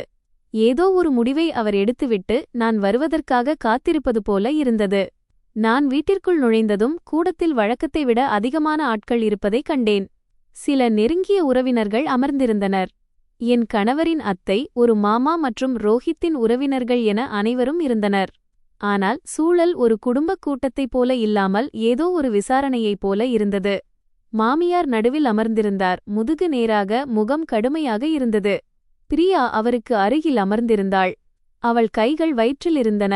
கண்கள் குனிந்திருந்தன, ஆனால் அடிக்கடி என் பக்கம் பார்த்தாள். என் கணவர் சற்று தள்ளி அமர்ந்திருந்தார். கையில் போன் இருந்தது, ஆனால் அவர் கவனம் வேறு எங்கோ இருப்பது தெளிவாக தெரிந்தது. நான் சம்பிரதாயத்திற்காக அனைவருக்கும் வணக்கம் சொல்லிவிட்டு அமர்ந்தேன். நான் எதையும் பேசுவதற்குள் மாமியார் மேஜையில் விரல்களை தட்டிவிட்டு நேரடியாகச் சொன்னார், இன்று உன்னை ஒரு முக்கியமான விஷயத்தை சொல்லத்தான் கூப்பிட்டேன். பிரியா தாயாகப் போகிறாள். இந்த வாக்கியம் அந்த அறையில் விழுந்தபோது அமைதியான நீரில் கல்லை வீசியது போல இருந்தது. உறவினர்கள் உடனடியாக இரகசியமாக பேசத் தொடங்கினர். சிலர் உதட்டை கடித்தனர், சிலர் புருவத்தை உயர்த்தினர். அத்தை பிரியாவை பார்த்துவிட்டு பிறகு மாமியாரின் பக்கம் திரும்பினார். ஐயோ கடவுளே, இந்த குழந்தை யாருடையது? மாமியார் அவர் பேச்சை இடைமறித்தார். இப்போது இதை கேட்கும் நேரமில்லை. முக்கியமானது என்னவென்றால், இந்த வீட்டின் கௌரவம் காப்பாற்றப்பட வேண்டும். நான் பிரியாவை பார்த்தேன். அவள் அழவில்லை, பயப்படவில்லை. அவள் மெதுவாக தன் வயிற்றை தடவிக்கொண்டிருந்தாள். அவளிடம் ஒரு பாதுகாப்பு கவசம் இருப்பது போல, வேண்டுமென்றே அனைவருக்கும் நினைவூட்டுவது போல இருந்தது. அவள் உதடுகளில் ஒரு மெல்லிய புன்னகை இருந்தது. மிகவும் மெல்லியதாக இருந்தாலும் அவளுக்கு எந்த பயமும் இல்லை என்பது எனக்கு தெளிவாக தெரிந்தது. ஒரு பெரிய சம்பவத்தை முடித்துவிட்டு தனக்கு கிடைக்க வேண்டிய வெகுமதிக்காக காத்திருப்பது போல அவள் அமர்ந்திருந்தாள். மாமியார் என் பக்கம் திரும்பினார். அவர் கண்கள் கத்தியைப் போல கூர்மையாக இருந்தன. நீ இந்த வீட்டின் மூத்த மருமகள், உனது வருமானம்தான் சிறந்தது. பிரியாவின் குழந்தை பிறக்கும் வரை நீ அவளை முழுமையாக கவனித்துக் கொள்ள வேண்டும். அவள் எப்போதும் இங்கே இருக்க முடியாது. இந்த இடம் சிறியது, வீணான பேச்சுக்களும் வரும். நான் ஏதாவது பேசுவதற்கு முன்பே அவர் ஒவ்வொரு வார்த்தையையும் தெளிவாகச் சொன்னார். நீ பிரியாவிற்கு 5 கோடி ரூபாயில் ஒரு பங்களா வாங்கிக் கொடுக்க வேண்டும். அவளது பெயரிலேயே இருக்க வேண்டும். அப்போதுதான் அவள் பாதுகாப்பாக உணர்வாள். நாமும் சமூகத்தில் தலை நிமிர்ந்து வாழ முடியும். இதை கேட்டதும் யாரோ என் கழுத்தை நெரிப்பது போல இருந்தது. அவள் திருமணத்திற்கு முன்பே தாயாகப் போகிறாள் என்பதற்காக மட்டும் பிரியாவின் பெயரில் 5 கோடியா? நான் என் குரலை அமைதியாக வைத்திருக்க முயற்சி செய்தேன். மாமியாரே, இது மிகப்பெரிய முடிவு. எனக்கு சிந்திக்க நேரம் வேண்டும். மாமியார் உடனடியாக என் பேச்சை இடைமறித்தார். அவர் குரலில் கோபம் இருந்தது. இப்போது சிந்திப்பதற்கு என்ன இருக்கிறது? இந்த வீட்டிற்கு எப்போது துன்பம் வந்தாலும் அதை தீர்க்கும் பொறுப்பு உன்னுடையது. மருமகளாக இருந்து நீ இந்த சுமையை சுமக்கவில்லை என்றால் வேறு யார் சுமப்பார்கள்? அருகில் அமர்ந்திருந்த அத்தையும் ஆமோதித்தார். ஆம் மகளே, வீட்டின் விஷயம்தான் முதலில் வரும். எது சரி எது தவறு என்று மக்கள் பார்ப்பதில்லை. வீட்டின் கௌரவத்தை மட்டுமே பார்ப்பார்கள். நான் பேசுவதற்குள் மாமியார் அடுத்த கோரிக்கையை என் தலை மீது சுமத்தினார். பங்களாவைத் தவிர ஒவ்வொரு மாதமும் நீ அவளுக்கு 1 லட்சம் கொடுக்க வேண்டும். அவளது உணவு, மருந்துகள், மருத்துவர் பரிசோதனை, பால் செலவு என எதிலும் குறை இருக்கக்கூடாது. இது ஒரு அண்ணியின் கடமை. குழந்தை பிறக்கும் வரை மாதம் 1 லட்சம். நான் பிரியாவை பார்த்தேன். அக்கா, கவலைப்படாதே என்றோ அல்லது என்னை மன்னித்துவிடு என்றோ அவள் சொல்வாள் என்ற நம்பிக்கையில் பார்த்தேன். ஆனால் இல்லை, அவள் அங்கேயேதான் அமர்ந்திருந்தாள். கைகள் வயிற்றின் மீது, கண்கள் கீழே, ஏதோ மிக அப்பாவி போல இருந்தாள். ஆனால் அவள் அமர்ந்திருந்த விதம் மிக நிம்மதியாக இருந்தது. உறவினர்கள் தங்களுக்குள் பேசத் தொடங்கினர். ஒரு பெண் தாயாகப் போகிறாள் என்றால் அவளுக்கு முதலிடம் கொடுக்க வேண்டும் என்று ஒருவர் கூறினார். மக்கள் பேச வாய்ப்பு கொடுத்தால் வீட்டின் கௌரவம் மண்ணாகிவிடும் என்று மற்றொருவர் கூறினார். அவர்கள் பேசுவதை கேட்டுக்கொண்டு எனக்கு கோபமும் ஆச்சரியமும் ஏற்பட்டது. ஏதோ ஒரு புனிதமான விஷயம் போலவும் அது எல்லா தவறுகளையும் மறைத்துவிடும் என்பது போலவும் அவர்கள் பேசிக்கொண்டிருந்தனர். தவறு செய்தவருக்கு எந்த பொறுப்பும் இல்லை. யாரிடம் பணம் இருக்கிறதோ அவர்கள்தான் பொறுப்பை சுமக்க வேண்டும் என்பது போலிருந்தது. நான் மீண்டும் என் கணவனை பார்த்தேன். அவன் ஏதாவது சொல்ல வேண்டுமென்று விரும்பினேன். அம்மா, இது சரியாக இல்லை. இதை மீராவும் நானும் சேர்ந்து பார்த்துக்கொள்கிறோம் என்று ஒரே ஒரு வாக்கியம் சொல்லக்கூடாதா? ஆனால் என் கணவன் அமைதியாக அமர்ந்திருந்தான். இறுதியில் அவன் என் இதயத்தை உறைய வைத்த ஒரு வாக்கியத்தைச் சொன்னான். மீரா, இந்த முறை குடும்பத்திற்கு உதவி செய். கடைசியில் இது இரத்த உறவுதானே. அவன் அதை கெஞ்சுவது போலவும் அழுத்தம் கொடுப்பது போலவும் சொன்னான். அது அவனது இரத்த உறவு. ஆனால் பணம் மட்டும் ஏன் என்னுடையது? அந்த நொடியில் ஒரு விஷயம் எனக்கு தெளிவாக புரிந்தது. அவர்களின் பார்வையில் நான் இனி உணர்வுகளும் சுயமரியாதையும் கொண்ட மனிதர் அல்ல. நான் வெறும் ஒரு பொருளாதார ஆதாரம் மட்டுமே. எப்போது வேண்டுமானாலும் பணத்தை எடுத்துக்கொள்ளக்கூடிய ஒரு ஏடிஎம். தங்கள் கௌரவத்தை காப்பாற்றிக்கொள்ள அவர்கள் போட்டுக்கொள்ளும் ஒரு லைஃப் ஜாக்கெட் மற்றும் தங்கள் தவறுக்காக உருவான சிக்கலிலிருந்து தப்பிப்பதற்காக மிதிக்கும் ஒரு மிதியடி. நான் அமைதியாக இருந்தேன். நான் ஒப்புக்கொண்டேன் என்பதற்காக அல்ல, மாறாக எல்லாவற்றையும் கவனித்துக் கொண்டிருந்தேன். மாமியாரின் கண்களை பார்த்தேன். அவர் எவ்வளவு உரிமையுடன் பேசுகிறார் என்பது தெரிந்தது. பிரியாவை பார்த்தேன். அவள் பயப்படாமல் முடிவிற்காக காத்திருந்தாள். என் கணவனை பார்த்தேன். அவன் என்னை நேருக்கு நேர் சந்திக்க விரும்பவில்லை. ஆனால் அவன் அமைதியாக இருப்பதற்காக நான் அந்த சுமையை சுமக்க வேண்டும் என்று நினைத்தான். என் மௌனம் நான் ஒப்புக்கொண்டு விட்டதாக மாமியாரை நினைக்க வைத்தது. அவர் உடனடியாக திட்டமிடத் தொடங்கினார். அவர் குரலில் ஒரு விசித்திரமான உற்சாகம் இருந்தது. நாளை எனக்கு தெரிந்த ஒருவரிடம் சொல்லி வீட்டை பார்க்கச் செல்கிறேன். பங்களாவில் முற்றம் இருக்க வேண்டும், குழந்தைக்கு தனி அறை இருக்க வேண்டும், மருத்துவமனை அருகில் இருக்க வேண்டும். நீ பணத்தை தயாராக வைத்திரு. அத்தை சிரிக்கத் தொடங்கினார். இப்படிப்பட்ட மருமகள் கிடைத்தால் அதிர்ஷ்டம்தான். பிரியாவும் அந்த நேரத்தில் தலையை உயர்த்தினாள். அவள் குரல் தேன் போல இனிமையாக இருந்தது. ஆனால் கேட்பதற்கு ஜில்லென்று இருந்தது. அக்கா, நீங்கள் என் மீது அதிக அன்பு வைத்திருக்கிறீர்கள் என்பது எனக்கு தெரியும். நான் தாயாகப் போகிறேன். நான் பலவீனமானவள். இந்த ஒரு முறை மட்டும் எனக்கு உதவி செய்யுங்கள். அவள் இதைச் சொன்ன விதம், அவள் கண்களில் எந்த நன்றியுணர்வும் இல்லாமல் இது என் கடமை என்பது போல இருந்தது. நான் ஒரு பெருமூச்சு விட்டு மிக மெதுவாக தலையசைத்தேன். சரி, நான் பார்க்கிறேன். வெறும் 3 வார்த்தைகள். எந்த வாக்குறுதியும் இல்லை, எந்த உறுதிமொழியும் இல்லை. ஆனால் அவர்கள் அதை என் சம்மதம் என்று எடுத்துக்கொண்டனர். மாமியார் உடனடியாக மென்மையாக பேசத் தொடங்கினார். ஏதோ எனக்கு பெரிய உதவி செய்வது போல. ஆம், நீ புத்திசாலி. இதை பார்த்துதான் எனக்கு மகிழ்ச்சி. இந்த வீட்டிற்காக நீ செய்யும் காரியங்களை நான் ஒருபோதும் மறக்க மாட்டேன். இதை கேட்டபோது எனக்கு உடல் சிலிர்த்தது. ஏதோ ஒரு குளிர்ச்சியை உணர்ந்தேன்.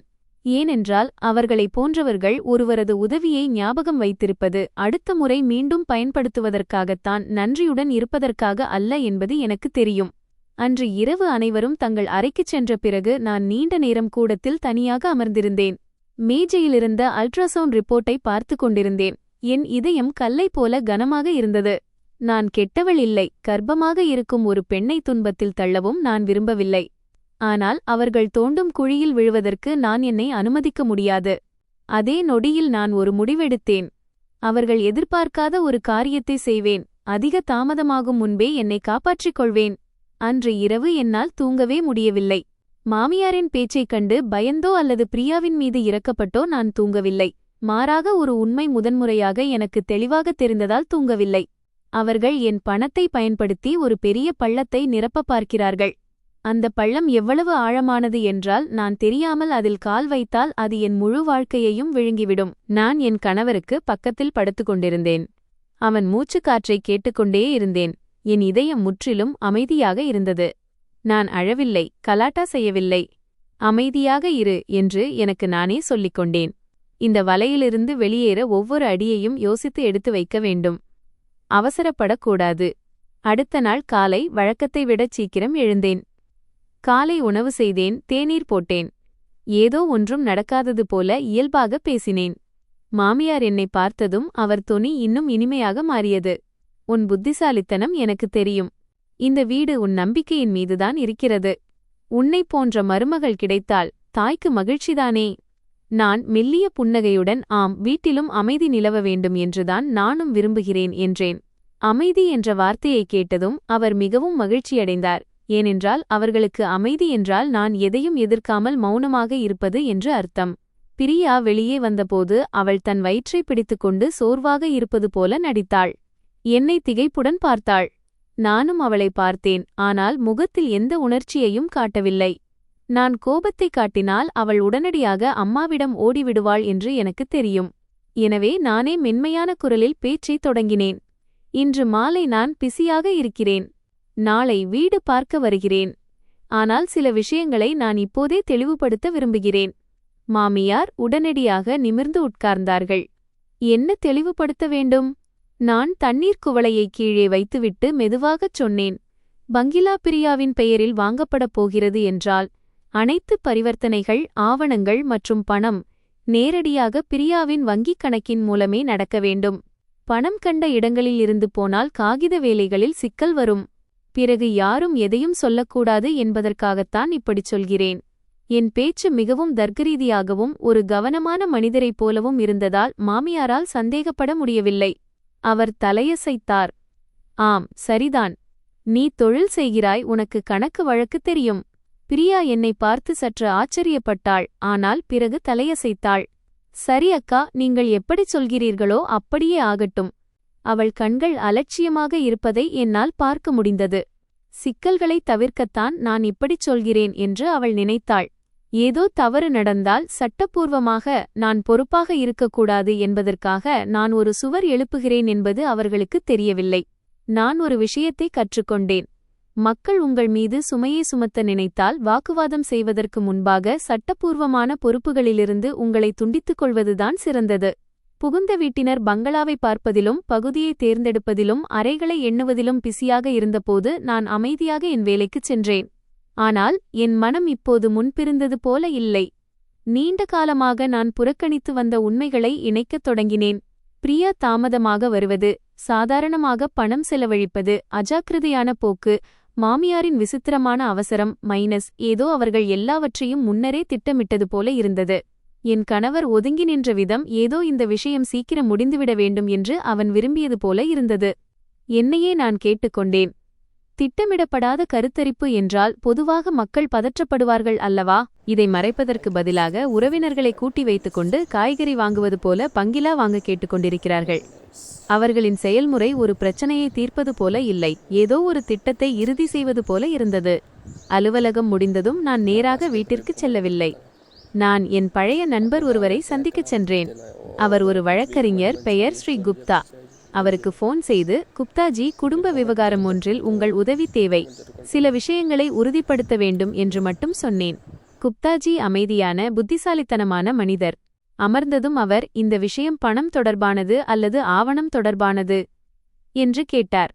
நான் இரண்டுமே என்று பதிலளித்து நிலையை சுருக்கமாக விளக்கினேன். என் நாத்தினார் கர்ப்பமாக இருக்கிறாள்.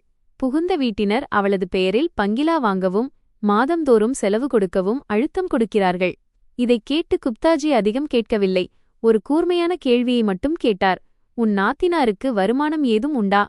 அவளது காதலன் யார்? நான் அப்படியே நின்றுவிட்டேன். இருட்டில் யாரோ டார்ச் அடித்தது போல இருந்தது அந்த கேள்வி. எனக்கு தெரியாது, அவள் எதையும் சொல்வதில்லை, புகுந்த வீட்டினரும் மாற்றி பேசுகிறார்கள் என்று உண்மையைச் சொன்னேன். குப்தாஜி தலையசைத்து, அப்படியானால் நீ கண்டுபிடிக்க வேண்டும். இதற்கு பின்னால் ஏதேனும் மோசடி இருந்து நீ இதில் சிக்கிக் கொண்டால் அது மிகவும் கடினமாகிவிடும் என்றார். நான் வீட்டிற்கு திரும்பி வந்து இயல்பாகவே நடந்து கொண்டேன். ஆனால் அன்றிலிருந்து பிரியாவை இன்னும் உன்னிப்பாக கவனிக்கத் தொடங்கினேன். அவள் எப்போதும் போனில் மெசேஜ் செய்து கொண்டிருப்பாள் அல்லது வீட்டின் ஒரு மூலையில் சென்று பேசிக் கொண்டிருப்பாள். ஒருமுறை நான் வராண்டாவில் நடந்து சென்றபோது அவள் கிசுகிசுப்பதை கேட்டேன். வீட்டில் அவ்வளவு அமைதி நிலவியது நான் தெளிவாக கேட்க முடிந்தது. நீங்கள் கவலைப்படாதீர்கள். நான் கர்ப்பமாக இருக்கிறேன்தானே, இப்போது அவர்கள் அதிகம் ஒன்றும் செய்ய மாட்டார்கள். நான் சுவருக்குப் பின்னால் உறைந்து நின்றேன். இந்த வாக்கியம் ஏதோ தவறு செய்தவரின் வாக்கியம் அல்ல. இது ஒரு சூழ்ச்சி செய்பவரின் பேச்சு. அந்த பேர் சொல்லாதவர்கள் யார்? அவர்கள் ஏன் அதிகம் ஒன்றும் செய்ய மாட்டார்கள்? திடீரென்று என் உடல் சிலிர்த்தது. அன்று இரவு ஒரு கவலையுள்ள அண்ணியாக அவளிடம் கேட்டேன். பிரியா, நீ சோர்வாக இல்லையா? டாக்டரிடம் காண்பித்தாயா? தேவைப்பட்டால் நான் வருகிறேன். பிரியா அலட்சியமாக, நான் பார்த்துக் கொள்கிறேன் என்று பதிலளித்தினாள். நான் அவளை பார்த்துவிட்டு சாதாரணமாக தோன்றும் வகையில் இன்னொரு விஷயத்தைச் சொன்னேன். ஆம், கர்ப்ப காலத்தில் கவனமாக இரு. எந்த கஷ்டம் வந்தாலும் என்னிடம் சொல், மறைக்காதே. அவள் ஒரு நிமிடம் என்னை பார்த்துவிட்டு தலை குனிந்து கொண்டாள். அவளது விழிப்புணர்வை என்னால் உணர முடிந்தது. அது என் சந்தேகத்தை இன்னும் உறுதிப்படுத்தியது. அவள் ஏதோ ஒன்றை மிகத் தவறாக மறைத்துக் கொண்டிருக்கிறாள். குப்தாஜிக்கு பிரியாவின் காதலன் விக்ரம் என்ற பெயரை மெசேஜ் செய்தேன். அந்த பெயரை அவளது வாயாலேயே ஒருமுறை கேட்டிருந்தேன். குப்தாஜியின் பதில் உடனடியாக வந்தது. முடிந்தால் அவனது ஃபோன் நம்பர் அல்லது சமூக வலைதளத் தகவல்களைக் கொடு. நான் எந்தவொரு கலகத்தையும் செய்ய விரும்பவில்லை. நான் எளிதாகத் திரட்டிய தகவல்களை மட்டும் கொடுத்தேன். விக்ரம் ஒருமுறை மாமியாரிடம் கொடுத்திருந்த விசிட்டிங் கார்டு, அவன் வேலை செய்வதாகச் சொல்லும் நிறுவனத்தின் பெயர் ஆகியவற்றைக் கொடுத்தேன். அந்த நிறுவனத்தின் சட்டப்பூர்வமான நிலையை விசாரிப்பதாக குப்தாஜி கூறினார். 2 நாட்களுக்குப் பிறகு குப்தாஜி என்னை சந்திக்க அழைத்தார். அவர் குரல் மிகவும் தீவிரமாக இருந்தது. மீரா, கவனமாக கேள். நீ கொடுத்த பெயர் போலீசின் பார்வையில் இருக்கிறது. நான் 100 விழுக்காடு உறுதியாக சொல்ல முடியாது, ஆனால் அது சந்தேகம்தான். எனக்கு கிடைத்த தகவலின்படி அவன் ஒரு சந்தேகத்திற்குரிய மணி சர்க்குலேஷன் திட்டத்துடன் தொடர்புடையவன். சிலர் புகார் கூட அளித்துள்ளனர். அவனுடன் தொடர்புடைய எந்தவொரு விஷயத்திலும் உன் பெயரை சேர்க்க விடாதே. நான் அமைதியாக அமர்ந்திருந்தேன். என் கைகள் குளிர்ந்து போயின. மீண்டும் கேட்டேன், நீங்கள் உறுதியாக சொல்கிறீர்களா? அவர் நேரடியாக சொன்னார். மீரா, மற்றவர்களுக்காக அப்பாவித்தனமாக ஆவணங்களில் கையெழுத்திடும் நபர்களைக் கண்டுதான் நான் மிகவும் பயப்படுகிறேன். விஷயம் வெளிப்படும்போது முதலில் ஆவணங்கள்தான் பார்க்கப்படும். ஆவணத்தில் பெயர் இருப்பவர்தான் முதலில் சிக்கிக் கொள்வார். அங்கிருந்து கிளம்பும்போது என் மனதில் ஆயிரக்கணக்கான கேள்விகள் சுழன்றன. அனைத்தும் ஒரு பயங்கரமான சித்திரத்தைப் போல ஒன்றிணைந்தன. பிரியா கர்ப்பமாக இருக்கும் காலமும் விக்ரம் போலீசின் பார்வையில் சிக்கிய காலமும் ஒன்றாகவே இருந்தன. நான் கர்ப்பமாக இருக்கிறேன், அவர்கள் எதுவும் செய்ய மாட்டார்கள் என்று பிரியா சொன்னது. பங்கிலா வாங்கவும் பணம் கொடுக்கவும் மாமியார் காட்டிய பிடிவாதம் இவை அனைத்தையும் ஒன்றாக பார்க்கும்போது என் இதயம் நடுங்கியது. இது வெறும் காதல் விஷயம் மட்டுமல்ல, இது ஒரு வலை, தப்பிப்பதற்கான ஒரு வழி, ஒரு பெரிய ஆபத்தை தணிப்பதற்காக பயன்படுத்தப்படும் ஒரு காரியம். அன்று இரவு என் புகுந்த வீட்டார் ஏதோ ஒரு ஃப்ரிட்ஜ் வாங்குவது போல பங்களாவை பற்றி பேசிக் கொண்டிருந்ததைக் கண்டபோது அவர்கள் எனக்கு பயங்கரமாகத் தெரிந்தார்கள். அவர்கள் கத்துகிறார்கள் என்பதற்காக அல்ல, அவர்களின் சூழ்ச்சி மிகவும் நேர்த்தியாக திட்டமிடப்பட்டிருந்தது என்பதற்காக. மாமியார் சிரித்துக்கொண்டே சொன்னார், நாளை நான் ஒருவரை அனுப்பி வீடுகளை பார்க்கச் சொல்கிறேன். நீ முன்பணத்திற்கு காசை தயார் செய்து வை. பிரியா பலவீனமான குரலில் சொன்னாள். அக்கா, நான் எதையும் கேட்கவில்லை, ஆனால் அம்மா சொல்கிறார், அப்போதுதான் எனக்கு ஓய்வு கிடைக்கும். என் கணவர் என் பக்கம் பார்த்தான். நான் தலையசைப்பேன் என்று காத்திருந்தான். நான் தலையசைத்தேன். ஆனால் என் மனதில் ஒரு சுவர் எழுந்துவிட்டது. நான் தலையசைத்தது அவர்கள் நிம்மதியடையவும் தங்கள் திட்டத்தை தொடர்ந்து செய்யவும் நான் அனைத்தையும் புரிந்து கொள்ள நேரம் கிடைக்கவும் தான். அறைக்குச் சென்று கதவை மூடிக்கொண்டு கட்டிலில் அமர்ந்தேன். நான் இப்போது வெறும் பேராசையை மட்டும் எதிர்கொள்ளவில்லை, முழு புகுந்த வீட்டையும் அழிக்கக்கூடிய ஒரு ரகசியத்தை எதிர்கொண்டிருந்தேன். நான் கர்ப்பமாக இருக்கிறேன், அவர்கள் எதுவும் செய்ய மாட்டார்கள் என்று அவள் சொன்னதைக் கேட்ட அந்த நொடியே நான் புரிந்து கொண்டேன். அவர்கள் என்னை ஒரு ஏடிஎம் என்று நினைத்தார்கள். ஆனால் அவர்களின் சூழ்ச்சி அனைத்தையும் சுக்குநூறாக உடைக்கக்கூடிய ஒரு உண்மை என் கையில் கிடைத்திருக்கிறது என்பது அவர்களுக்குத் தெரியாது. மறுநாள் காலை நான் என் காயை நகர்த்தத் தொடங்கினேன். குடும்பத்தின் கௌரவம் என்ற பெயரில் என் மூக்கணாங்கயிரை அவர்கள் இழுப்பதை நான் வேடிக்கை பார்த்து கொண்டிருக்க முடியாது. ஆனால் நான் சண்டையிடும் முட்டாள்தனத்தையும் செய்யவில்லை. ஏனென்றால் இந்த வீட்டில் முதலில் கத்துபவர்தான் முதலில் தோற்பார் என்பது எனக்கு புரிந்தது. அமைதியாக வேலை செய்து உண்மையை ஆழமாக தோண்டியெடுக்கும் பாதையை நான் தேர்ந்தெடுத்தேன். அப்போதுதான் அவர்கள் தாங்களாகவே உண்மையை ஒப்புக்கொள்வார்கள். நான் குப்தாஜியை மீண்டும் சந்தித்தேன். இந்த முறை நான் சுற்றி வளைத்து பேசவில்லை. நான் நேரடியாக சொன்னேன், நீங்கள் விக்ரமை பற்றி முழுமையாக விசாரியுங்கள். அவன் எந்த வழக்கில் சிக்கியிருக்கிறான், அது எவ்வளவு தீவிரமானது, என் குடும்பத்திற்கு இதனுடன் ஏதேனும் தொடர்பு இருக்கிறதா என்று எனக்கு தெரிய வேண்டும். குப்தாஜி என்னை சிறிது நேரம் பார்த்துவிட்டு தலையசைத்தார். சரி, ஆனால் ஒன்று நினைவில் வைத்துக்கொள், நீ உன்னை காப்பாற்றிக் கொள்ள இதை செய்கிறாய், கதாநாயகியாக மாறுவதற்காக அல்ல. நான் பதிலளித்தேன், எனக்கு உண்மை மட்டும் வேண்டும். சில நாட்களில் குப்தாஜி எனக்கு ஒரு சிறிய கோப்பை அனுப்பினார். அதை வாசித்தபோது என் உடல் சிலிர்த்தது. விக்ரம் ஏதோ சாதாரண மோசடி செய்பவன் அல்ல.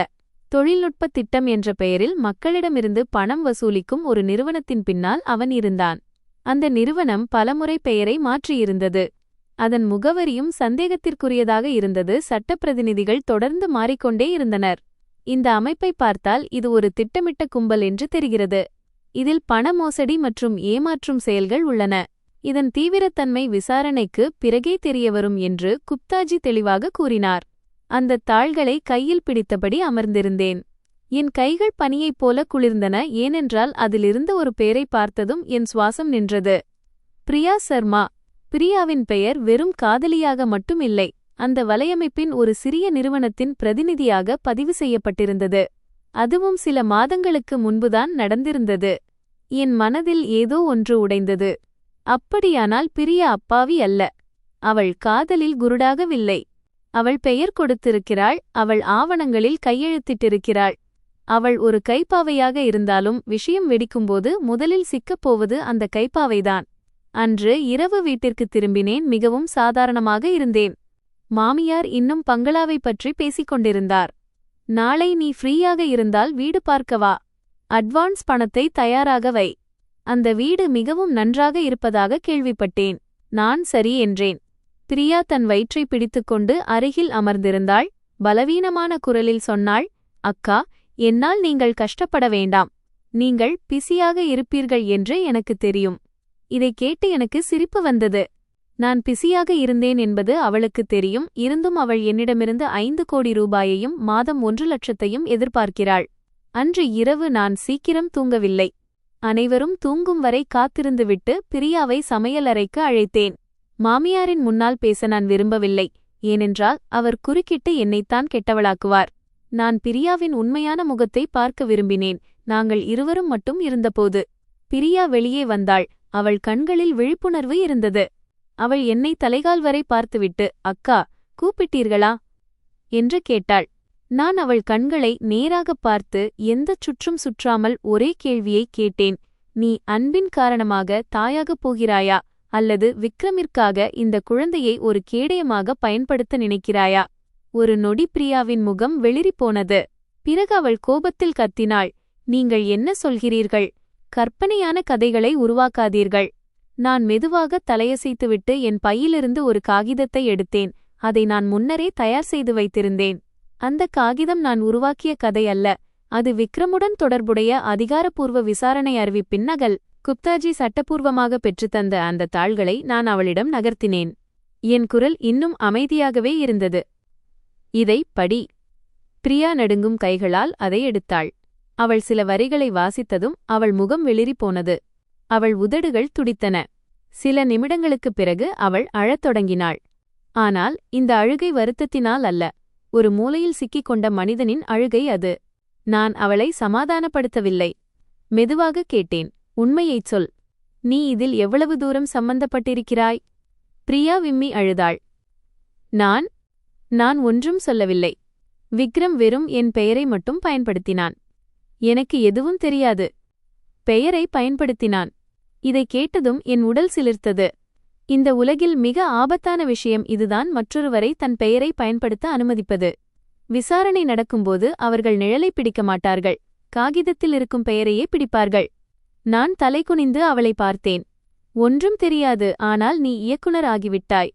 ஒன்றும் தெரியாது, ஆனால் நீ கையெழுத்து போட்டுவிட்டாய். பிரியா அதிர்ச்சியடைந்தாள். அவள் என்னை ஏறிட்டு பார்த்தாள். அவள் கண்கள் விரிந்தன. அக்கா, உங்களுக்கு எல்லாம் தெரிந்துவிட்டதா? இந்த வாக்கியமே ஒரு ஒப்புதல் வாக்குமூலம்தான். நான் இன்னொரு காகிதத்தை மேஜையில் வைத்தேன். அதில் அவளது நிறுவனத்தின் பதிவு மற்றும் அவளது பெயர் இருந்தது. நான் அதிகம் சொல்ல வேண்டிய அவசியம் இருக்கவில்லை. ஆதாரங்கள் அங்கே இருந்தன. பிரியா தன் முகத்தை மறைத்துக் கொண்டாள். அவள் குரல் உடைந்தது. அக்கா, நான் ஏமாற்றப்பட்டேன். வெறும் பெயரை மட்டும் கொடு, மீதியை நான் பார்த்துக் கொள்கிறேன் என்று சொன்னான். ஏதேனும் பிரச்சனை வந்தால் நான் கர்ப்பமாக இருப்பதால் எனக்கு சலுகை கிடைக்கும் என்று சொன்னான். இதைச் சொல்லும்போது அவள் தானாகவே நிறுத்தினாள். அவள் எப்போதும் மறைத்து வந்த ரகசியத்தை கொட்டிவிட்டாள். அவளை பார்த்தேன். என் மனதில் கோபமும் வெறுப்பும் ஒரு சேர இருந்தன. அவள் முட்டாள் மட்டுமல்ல, தந்திரமானவள் என்பதாலும் என் வெறுப்பு கூடியது. நான் ஒவ்வொரு வார்த்தையையும் தெளிவாகச் சொன்னேன். அப்படியானால் இந்த கர்ப்பம் தப்பிப்பதற்கான ஒரு வழி என்பது உனக்கு தெரிந்திருந்தது, அப்படித்தானே? பிரியா சத்தமாக அழுது கொண்டு கெஞ்சத் தொடங்கினாள். அக்கா, அம்மாவிடம் சொல்லிவிடாதீர்கள். அவருக்குத் தெரிந்தால் அவர் இறந்துவிடுவார். இந்த ஒரு முறை மட்டும் எனக்கு உதவி செய்யுங்கள். எனக்கு வீடு வாங்கிக் கொடுங்கள், தங்க இடம் கொடுங்கள். நான் மிகவும் பயப்படுகிறேன். அவளை பார்த்தேன். என் மனதில் சித்திரம் தெளிவாகத் தெரிந்தது. அவர்கள் என்னிடம் வீடு வாங்க மட்டும் சொல்லவில்லை, அந்த பணத்தை வெளுப்பதற்கும் லெஜிட்டிமைஸ் அவர்கள் தப்பித்துப் போவதற்கும் நான் முதலீடு செய்ய வேண்டும் என்று நினைத்தார்கள். அந்த 5 கோடி பங்களா ஒரு வீடு அல்ல, அது கருப்பு பணத்தை சேமிக்கும் ஒரு பெட்டகம் மற்றும் அதன் பின்னால் இருக்கும் அப்பாவி கர்ப்பிணியின் முகமூடி. நான் ஒரு பெருமூச்சு விட்டுவிட்டு மிகவும் கடுமையான குரலில் சொன்னேன், உனக்கு நான் வேறு விதத்தில் உதவி செய்கிறேன். ஆனால் உன் வாழ்க்கையை சரிசெய்ய என் வாழ்க்கையை இந்த குழியில் தள்ள மாட்டேன். பிரியா சமையலறை தரையில் முழங்காலிட்டு என் சேலையைப் பற்றிக் கொண்டு அழுதாள். அக்கா, நீங்கள் உதவி செய்யாவிட்டால் நான் அழிந்து விடுவேன். நான் அவளை குளிர்ந்த பார்வையுடன் பார்த்துச் சொன்னேன், நீ அழிவாயா இல்லையா என்பதை நீ தவறான பாதையை தேர்ந்தெடுத்த அன்றே நீயே முடிவு செய்துவிட்டாய். நான் அவளது கையை விலக்கிவிட்டு எழுந்தேன். அந்த நேரத்தில் என் மனதில் ஒரு அமைதியான முடிவு இருந்தது. இந்த முறை நான் என் பணத்தை மட்டும் காப்பாற்றப் போவதில்லை. பணம் சம்பாதிக்கும் விஷயம், அது வரும் போகும்.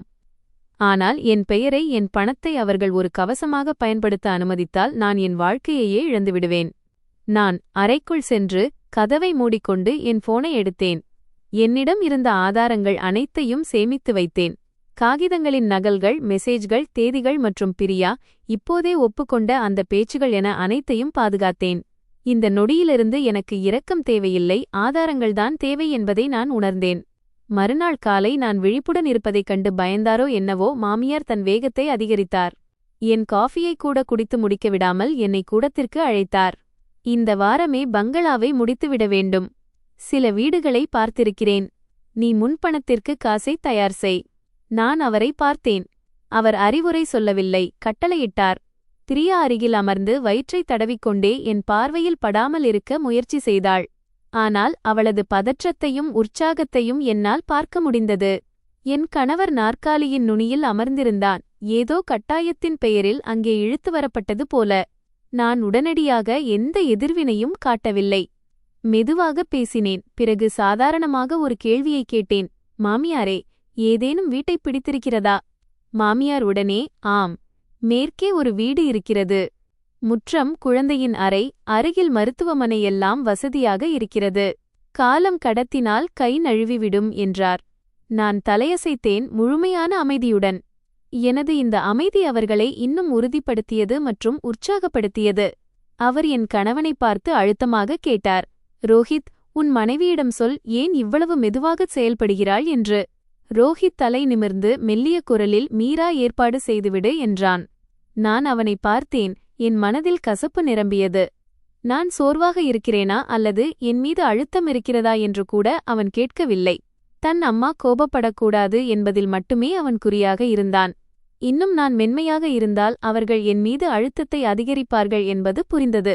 நான் கோப்பையை கீழே வைத்துவிட்டு அனைவரையும் பார்த்து மெதுவாகச் சொன்னேன், இந்தச் சொத்தை வாங்குவதற்கு முன்பாக நான் ஒரு விஷயத்தை தெளிவாக கேட்க வேண்டும். மாமியார் புருவத்தை உயர்த்தினார். இப்போது என்ன விஷயம்? நான் நிற்கவில்லை. அனைவர் முன்னிலையிலும் நேரடியாக கேட்டேன். என் குரல் அமைதியாக இருந்தது, ஆனால் அனைவரும் கேட்கும் அளவுக்கு தெளிவாக இருந்தது.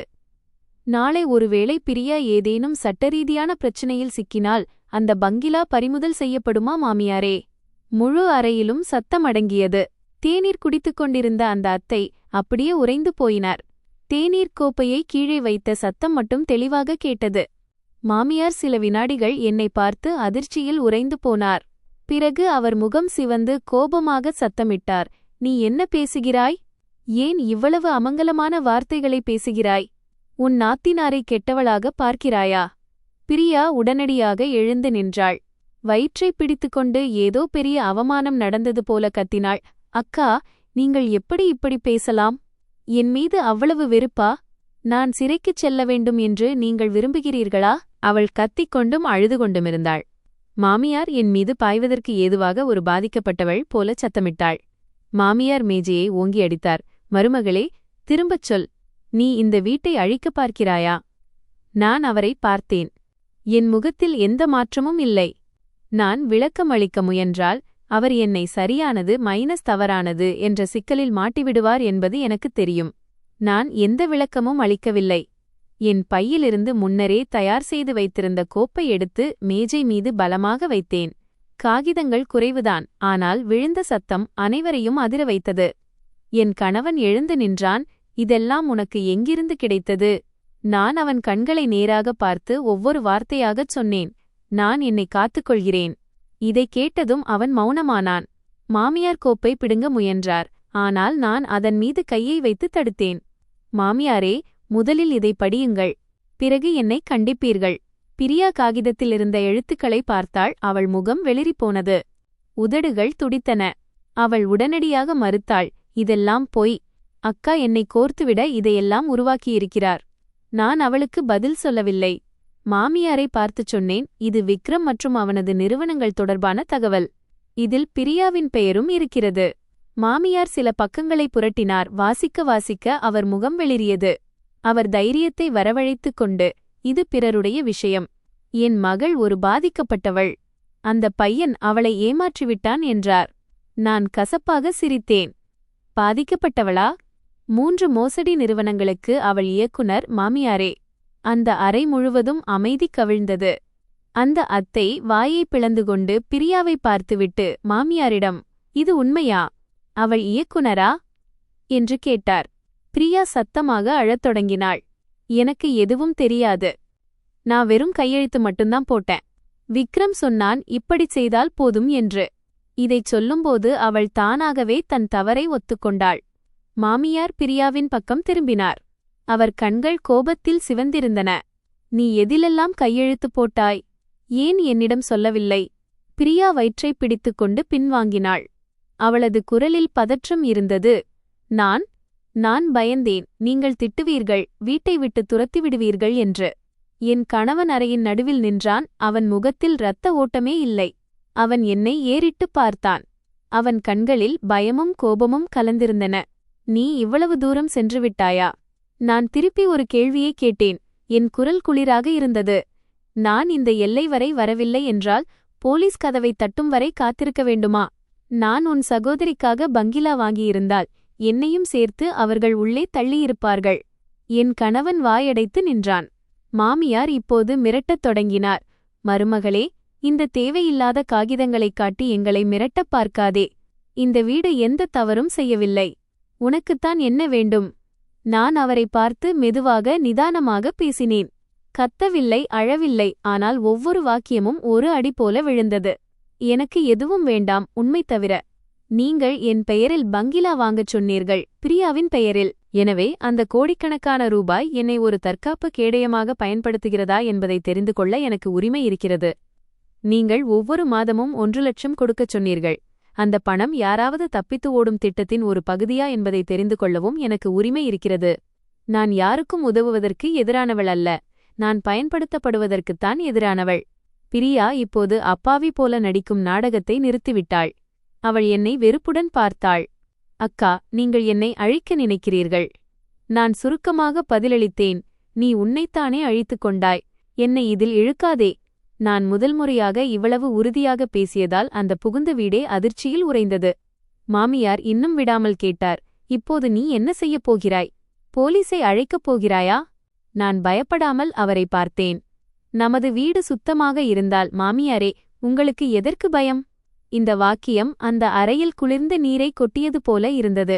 அத்தை அங்கேயே அமர முடியாமல், வீட்டில் வேலை இருக்கிறது, நான் கிளம்புகிறேன் என்று சாக்குப்போக்கு சொல்லிச் சென்றார். பிரச்சனை வரப்போகிறது என்பதையும் அதில் சிக்கிக்கொள்ள யாருமே விரும்பவில்லை என்பதையும் அனைவரும் உணர்ந்தனர். நான் கோப்பை மீண்டும் என் பையில் வைத்துவிட்டு எழுந்தேன். நான் கத்தி ஜெயிக்க வேண்டிய அவசியமில்லை. நான் இனி அவர்களின் கட்டளைக்கு கீழ்ப்படியும் மருமகள் அல்ல என்பதை அவர்களுக்கு புரிய வைத்தால் போதும். அறைக்குச் செல்லும் முன் நான் திரும்பி அவர்களின் இதயத்தில் குத்துவது போல குளிர்ந்த தொனியில் சொன்னேன், அந்த 10 கோடியை செலவு செய்ய வேண்டும் என்று நீங்கள் விரும்பினால் முதலில் எனக்கு முழு உண்மையைச் சொல்லுங்கள். இனியும் மறைக்க முயன்றால் என்னை குற்றம் சொல்லாதீர்கள். நான் என்னை காப்பாற்றிக் கொள்ள என் வழியை பின்பற்றுவேன். அந்த மோதலுக்குப் பிறகு வீட்டில் ஒரு விசித்திரமான மௌனம் நிலவியது. இப்போது மாமியார் பங்களாவை பார்க்க அவசரப்படவில்லை, பிரியாவும் வயிற்றை பிடித்துக்கொண்டு புலம்பவில்லை. வீட்டில் கனமான அமைதி நிலவியது, ஏதோ ஒரு புயல் வீசப்போகும் அமைதி. அவர்கள் வெளியே இல்லை, உள்ளுக்குள்ளேயே சூழ்ச்சி செய்கிறார்கள் என்பதை நான் புரிந்து கொண்டேன். வீட்டில் அதிகாரத்திற்கு பழகியவர்கள் தடுக்கப்படும்போது நிறுத்த மாட்டார்கள். அவர்கள் தங்கள் முறையை மாற்றுவார்கள். நான் நினைத்தது போலவே 2 நாட்களுக்குப் பிறகு என் மாமியாரின் தொனி மாறியது. அவர் இப்போது கத்தவில்லை, மேஜையை அடிக்கவில்லை. அவர் சுவையான உணவை சமைத்து என்னை உணவருந்த அழைத்தார். அவர் குரல் எவ்வளவு மென்மையாக இருந்தது என்றால், பழைய மீராவாக நான் இருந்திருந்தால் உருகியிருப்பேன். அவர் என் தட்டில் காய்கறியை பரிமாறிவிட்டு பெருமூச்சு விட்டார். அன்று நான் கோபத்தில் இருந்தேன். உன்னை தரக்குறைவாக பேசிவிட்டேன், மனதில வைத்துக் கொள்ளாதே. நான் என் பேரன், பேத்தி மற்றும் வீட்டின் கௌரவத்திற்காகத்தான் கவலைப்பட்டேன். நான் அவரை பார்த்தேன், ஆனால் பதிலளிக்கவில்லை. இவ்வளவு வேகமான பெண் திடீரென்று மன்னிப்பு கேட்பார் என்று என்னால் நம்ப முடியவில்லை. என்னை மீண்டும் வலையில் வீழ்த்துவதற்காக பூசப்படும் தேன் என்பதை நான் உணர்ந்தேன். அவர் மெதுவான குரலில் தொடர்ந்தார், நீ புத்திசாலி. உன் மீது எனக்கு நம்பிக்கை இருக்கிறது. இந்த வீட்டில் உன்னைத் தவிர எனக்கு வேறு ஆதரவு இல்லை. நான் வயதாகிவிட்டேன். இந்த விஷயம் வெளியே தெரிந்து வீடு அவமானப்படுவதை நான் விரும்பவில்லை. அவமானம் என்ற வார்த்தையை கேட்டதும் எனக்கு சிரிப்பு வந்தது. அவமானத்தை உருவாக்கியது யார்? ஆனால் நான் அமைதியான முகத்துடனேயே இருந்து அவர் நான் ஒப்புக்கொண்டு விட்டேன் என்று நினைக்கும் வகையில் மெதுவாகத் தலையசைத்தேன். அன்று இரவு பிரியா என் அறைக்கு வந்தாள். அவள் முன்பை போல திமிராக இல்லாமல் ஏதோ ஒரு பயத்தில் இருந்தாள். அவளது கண்கள் சிவந்து போயிருந்தன, ஏதோ அழுதுவிட்டு வந்தது போல இருந்தது. அவள் கதவருகே நின்று மெல்லிய குரலில் சொன்னாள், அக்கா, ப்ளீஸ், அன்று நடந்ததை யாரிடமும் சொல்லிவிடாதீர்கள். நான் தாயாகப் போகிறேன். நான் மன அழுத்தம் கொள்ள விரும்பவில்லை, அது குழந்தையை பாதிக்கும். அவள் தனது கர்ப்பத்தை எவ்வளவு தந்திரமாக பயன்படுத்துகிறாள் என்பதை பார்த்தேன். அது கருணையின் கதவை திறப்பதற்கான சாவியைப் போல இருந்தது. அவள் தொடர்ந்தாள், என்னிடமிருந்து தவறு நடந்துவிட்டது, நான் விவாதிக்க விரும்பவில்லை. அவர்கள் தங்கள் திட்டங்களை தொடர்ந்து செய்யட்டும், அப்போதுதான் அவர்கள் மேலும் மேலும் தவறுகளைச் செய்வார்கள் என்று நான் நினைத்தேன். நான் ஒரு பெருமூச்சு விட்டுவிட்டு நான் நினைத்ததை சொன்னேன். உன்னை துன்புறுத்த நான் விரும்பவில்லை. நீ நிறுத்திவிட வேண்டும் என்றுதான் நான் நினைக்கிறேன். பிரியா தலையை உயர்த்தினாள். மூழ்கும் ஒருவனுக்கு வைக்கோல் துரும்பும் கை கொடுத்தது போல அவள் கண்களில் ஒரு மின்னல் இருந்தது. அவள் தொடர்ந்து தலையசைத்தாள். சரி அக்கா, நான் நிறுத்திவிடுகிறேன். சத்தியம் செய்கிறேன். நான் அவள் பேச்சை ஏற்றுக்கொண்டது போல தலையசைத்தேன். ஆனால் என் மனதில் ஒரே ஒரு விஷயம்தான் இருந்தது. தன் கர்ப்பத்தையே கேடயமாக பயன்படுத்தக்கூடிய ஒரு நபர் வெறும் சத்தியத்தால் மட்டும் நிறுத்திவிட மாட்டாள். அடுத்த சில நாட்களுக்கு வீட்டில் வெளித்தோற்றத்திற்கு அமைதி நிலவியது. மாமியார் பங்களாவை பற்றி பேசுவதை குறைத்துக் கொண்டார். ஆனால் உறவினர்கள் வந்து, இப்போதைக்கு வீடு வாங்கவில்லை என்றால் பரவாயில்லை, ஆனால் மருத்துவமனைச் செலவு, மருந்துகள் மற்றும் பிரியாவின் ஆடைகளுக்காவது ஏற்பாடு செய்து கொடுங்கள் என்று கூறத் தொடங்கினார்கள். நான் அதை தட்டிக் கழித்தேன். அவர்கள் எதிர்பார்த்தது போல நான் பணத்தை கொடுக்கவில்லை. நான் பிஸியாக இருப்பதாக சொல்லிவிட்டு தேவையான பொருட்களை நானே வாங்கித் தருவதாக கூறினேன். இதைக் கேட்டு மாமியார் மிகவும் வருத்தமடைந்தாலும் நான் மீண்டும் கோபப்பட்டு விடுவேனோ என்ற பயத்தில் அமைதியாக இருக்க வேண்டியதாயிற்று. ஆனால் எனக்கு சந்தேகமிருந்தது போலவே விக்ரம் நிறுத்தவில்லை. நான் முன்பெல்லாம் புறக்கணித்த விஷயங்களை கூர்ந்து கவனித்ததால்தான் இது எனக்கு தெரிய வந்தது, தற்செயலாக அல்ல. பிரியா இப்போதும் மறைந்து மறைந்து மெசேஜ் செய்து கொண்டும் வெளியே சென்று போனில் பேசிக்கொண்டும் இருந்தாள். ஒருமுறை அவள் டாக்டரிடம் செல்வதாகச் சொல்லிவிட்டு வெளியே கிளம்பினாள். ஆனால் அவள் மிக அதிகமாக ஒப்பனை செய்திருந்தாள், நல்ல ஆடைகளை அணிந்திருந்தாள், வாசனை திரவியம் பூசியிருந்தாள். எனக்குச் சந்தேகம் வந்து என் கணவனிடம், பிரியாவை கொஞ்சம் கவனித்துக் கொள்ளுங்கள், அவள் அடிக்கடி வெளியே சென்று கொண்டிருக்கிறாள் என்று சொன்னேன். ரோஹித் மெதுவாக, மீரா நிறுத்து, நீ என்னை பயமுறுத்துகிறாய் என்றான். நான் மனதில் சிரித்துக் கொண்டேன். எதைக் கண்டு பயம்? தன் திட்டம் சிதைந்துவிடும் என்ற பயமா அல்லது குழந்தையைப் பற்றிய பயமா? குப்தாஜியிடம் மீண்டும் விசாரணை செய்யச் சொன்னேன். விக்ரமின் வலையமைப்பு இப்போதும் செயல்பட்டுக் கொண்டிருக்கிறது, மக்களை ஏமாற்றி பணம் பறித்துக் கொண்டிருக்கிறார்கள் என்பதை அவர் சுருக்கமாகச் சொன்னார். அவன் இப்போது ஒரு தந்தையாகப் போவதாகவும் குடும்பம் அமைக்கப் போவதாகவும் ஒரு பிம்பத்தை உருவாக்கி மக்கள் அவனை நம்பும்படி செய்து கொண்டிருக்கிறான். இதைக் கேட்டதும் என் உடல் சிலிர்த்தது. அப்படியானால் இந்த கர்ப்பம் சிக்கலிலிருந்து தப்பிப்பதற்கான கேடயம் மட்டுமல்ல, மற்றவர்களை ஏமாற்றுவதற்கான ஒரு கருவியும் கூட. ஒரு கர்ப்பிணிப் பெண், பிறக்கப்போகும் குழந்தை, ஒரு கண்ணியமான எதிர்காலம், இவை அனைத்தும் தான் மக்களை மென்மையாக்கி நம்பிக்கையை ஏற்படுத்த தூண்டுகின்றன. அதிர்ச்சியின் உச்சகட்டம் என்னவென்றால், ஒரு மாலை வேளையில் பிரியா ஸ்டோர் ரூமில் போனில் பேசிக் கொண்டிருந்ததை கேட்டபோதுதான் தெரிந்தது. அங்கே யாரும் இல்லை என்று அவள் நினைத்தாள். நான் ஏதோ பொருள் எடுக்கச் சென்றிருந்தேன். குரலைக் கேட்டு அப்படியே நின்றுவிட்டேன். பிரியா மெதுவாக பேசிக் கொண்டிருந்தாள். ஆனால் அவள் குரலில் அசாத்தியமான தன்னம்பிக்கை இருந்தது. நீ வேலையைத் தொடரு. அக்கா என் கூடத்தான் இருக்காங்க. நீ எதைப் பற்றி கவலைப்படணும்? அந்த வார்த்தைகள் என் முகத்தில் அடித்த அறை போல இருந்தது. அக்கா என் கூடத்தான் இருக்காங்க என்றால் விக்ரமிடமிருந்து தன்னை தற்காத்துக் கொள்ள இப்போதும் என்னை ஒரு கேடயமாக பயன்படுத்துகிறாள் என்று அர்த்தம். தன் திட்டங்கள் பாதுகாப்பானது என்று காட்ட என்னை பயன்படுத்திக் கொண்டிருக்கிறாள். நான் சத்தம் போடாமல் போனை எடுத்து ரெக்கார்டிங்கை ஆன் செய்தேன். நான் உள்ளே செல்லவில்லை, சத்தம் தெளிவாக பதிவாகும் தூரத்தில் நின்று கொண்டேன். மறுமுனையில் விக்ரம் சிரித்துக்கொண்டே சொன்னான், பணம் தரும் அண்ணி இருக்கும்போது ஜாலியாகத்தான் இருக்கும். அவளை கெட்டியாக பிடித்துக்கொள், மனம் மாறிவிடப் போகிறாள். பிரியா உடனடியாக பதிலளித்தாள், கவலைப்படாதே. நான் அவளை சாந்தப்படுத்திவிட்டேன். நான் நிறுத்தி விடுவதாக அவளிடம் சொல்லியிருக்கிறேன். நான் வாயால் மட்டும்தான் நிறுத்துவதாகச் சொல்லியிருக்கிறேன். வேலை நடந்து கொண்டுதான் இருக்கிறது. இதைக் கேட்டதும் என் கைகள் குளிர்ந்து போயின. என் முன்னால் அவள் செய்த அந்த சத்தியம் வெறும் நாடகம் என்பது உறுதியானது. நான் அறைக்கு திரும்பி வந்து கட்டிலில் அமர்ந்தேன். அந்த ரெக்கார்டிங்கை பார்த்தேன். என் மனதில் கோபமும் இருந்தது, அதே சமயம் நான் மிகவும் விழிப்புணர்வுடன் இருந்தேன். இப்போதுதான் எனக்கு தெளிவு பிறந்தது. அவர்கள் என்னை கடைசியாக ஒரு முறை பயன்படுத்த திட்டமிட்டிருந்தார்கள். விக்ரம் என் பெயரில் பணத்தை சுரண்ட வேண்டும், அதே சமயம் கர்ப்பத்தை காட்டி தப்பிக்கும் வழியையும் தயார் நிலையில் வைத்திருக்க வேண்டுமென்று அவர்கள் நினைத்தார்கள். எல்லாம் சரியாக நடந்தால் அவர்களிடம் பணம், பங்கிலா மற்றும் தப்பிக்கும் இடம் இருக்கும். ஒருவேளை விஷயம் மோசமானால் அவர்கள் என்னை முன்னிறுத்துவார்கள். அண்ணிதான் கூட இருந்தார், அண்ணிதான் பணம் கொடுத்தார் என்று சொல்லி தெரியாதவளாக இருந்தாலும் என்னை ஒரு குற்றவாளியாக சித்தரிப்பார்கள். இதை நான் நடக்கவிட முடியாது. மறுநாள் காலை குப்தாஜியை சந்தித்தேன். என்னிடம் இருந்த அனைத்தையும் அவரிடம் கொடுத்தேன். காகிதங்களின் நகல்கள், நேரக்குறிப்புகள் மற்றும் நேற்றிரவு செய்த ரெக்கார்டிங். இதைக் கேட்ட குப்தாஜி மிகவும் தீவிரமானார். இந்த ஆதாரங்கள் மிகவும் வலுவானவை. ஆனால் நீ என்ன செய்ய விரும்புகிறாய்?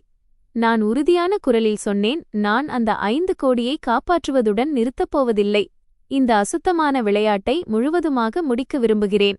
ஆனால் அதே சமயம் நான் அதே வீட்டில்தான் வசிப்பதால் என் அடையாளத்தை வெளிப்படுத்த விரும்பவில்லை. குப்தாஜி தலையசைத்தார். புரிகிறது. உன் பாதுகாப்பை கருத்தில் கொண்டே நான் உதவுகிறேன். ஒரு திட்டத்தை வகுத்தோம். என் சார்பாக ஆவணங்களை சட்டப்பூர்வமாக அதிகாரிகளிடம் குப்தாஜி சேர்ப்பார், அதே சமயம் என் அடையாளம் முடிந்தவரை ரகசியமாக வைக்கப்படும். நான் இதை தனிப்பட்ட பழிவாங்கலுக்காக செய்யவில்லை. என்னைப் போல இன்னும் பல அப்பாவிகள் ஏமாறக்கூடாது என்பதற்காக செய்தேன். நான் அமைதியாக இருந்தால் இந்த தீமை தொடர்ந்து நடப்பதற்கு மறைமுகமாக நானும் ஒரு காரணமாகிவிடுவேன். வீட்டில் அமைதி நிலவ வேண்டும் என்பதற்காக நீண்ட காலம் பொறுத்துக்கொண்டேன். ஆனால் இந்த முறை பொறுத்துக்கொள்வது என்பது குற்றத்திற்கு துணை போவதாகும். அன்று இரவு நான் வீட்டிற்கு திரும்பினேன். மிகவும் சாதாரணமாகவே நடந்து கொண்டேன். மாமியார் புன்னகைத்துக் கொண்டே கேட்டார், இப்போதெல்லாம் உன் மன அழுத்தம் குறைவாகத் தெரிகிறது. நான் ஆம் என்று மட்டும் சொன்னேன். பிரியா என்னை சிறிது நேரம் உற்று பார்த்தாள். என்னிடம் ஏதேனும் மாற்றம் நிகழ்ந்திருக்கிறதா என்பதை அறிய முயன்றாள். நான் அமைதியாக அவளது பார்வையை தவிர்த்தேன். தவறான காரியத்தை செய்பவர்களுக்கு அமைதியைக் கண்டுதான் மிகுந்த பயம் இருக்கும் என்பது எனக்குத் தெரியும். அடுத்த நாள் காலை நான் அலுவலகத்திற்கு செல்ல வீட்டை விட்டு வெளியே வந்தபோது பக்கத்தில் ஒரு கார் வந்து நின்றது. மிகவும் தீவிரமாகத் தெரிந்த இருவர் கீழே இறங்கினர். அவர்கள் நேரடியாக என் வீட்டிற்குள் சென்றனர். ஒருவர் என் மாமியாரின் பெயரை விசாரித்தார். என் இதயம் வேகமாகத் துடித்தது. ஆனால் என் முகம் அமைதியாகவே இருந்தது. நான் எதற்கு தயாராக இருந்தேனோ அந்த புயல் ஆகிரகாரத் தொடங்கிவிட்டது என்பது எனக்குத் தெரியும். வீட்டின் வாசலைத் தாண்டி சில அடிகள்தான் எடுத்து வைத்திருந்தேன். அந்த இருவரும் நேராக வீட்டிற்குள் செல்வதை கவனித்தேன். அவர்கள் சாதாரண விருந்தினர்கள் அல்ல என்பதை நான் உடனே உணர்ந்தேன். அவர்கள் சுற்றுப்புறத்தை பார்த்த விதம் மற்றும் மாமியாரின் பெயரை விசாரித்த விதம் அப்படியே போலீஸ்காரர்களைப் போலவே இருந்தது. என் இதயம் வேகமாகத் துடித்தது. ஆனால் நான் பயப்படவில்லை. நான் கர்ப்பமாக இருக்கிறேன், அவர்கள் எதுவும் செய்ய மாட்டார்கள் என்று பிரியா சொன்னதை நான் கேட்ட அன்றே இந்த நொடிக்காக நான் தயாராகிவிட்டேன். நான் பின்னோக்கி திரும்பவில்லை. எனக்கு எந்த சம்பந்தமும் இல்லை என்பது போல தொடர்ந்து நடந்தேன்.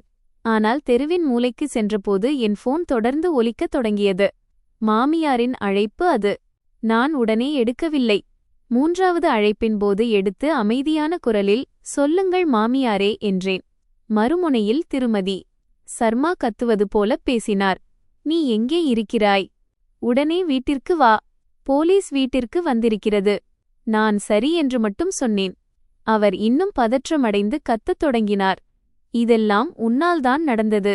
நீ எங்கள் முதுகுக்குப் பின்னால் என்ன செய்தாய்? நான் போனை வைத்துவிட்டேன்.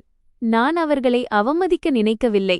இந்த நேரத்தில் எதையும் சொல்வதில் அர்த்தமில்லை என்று எனக்குத் தெரியும்.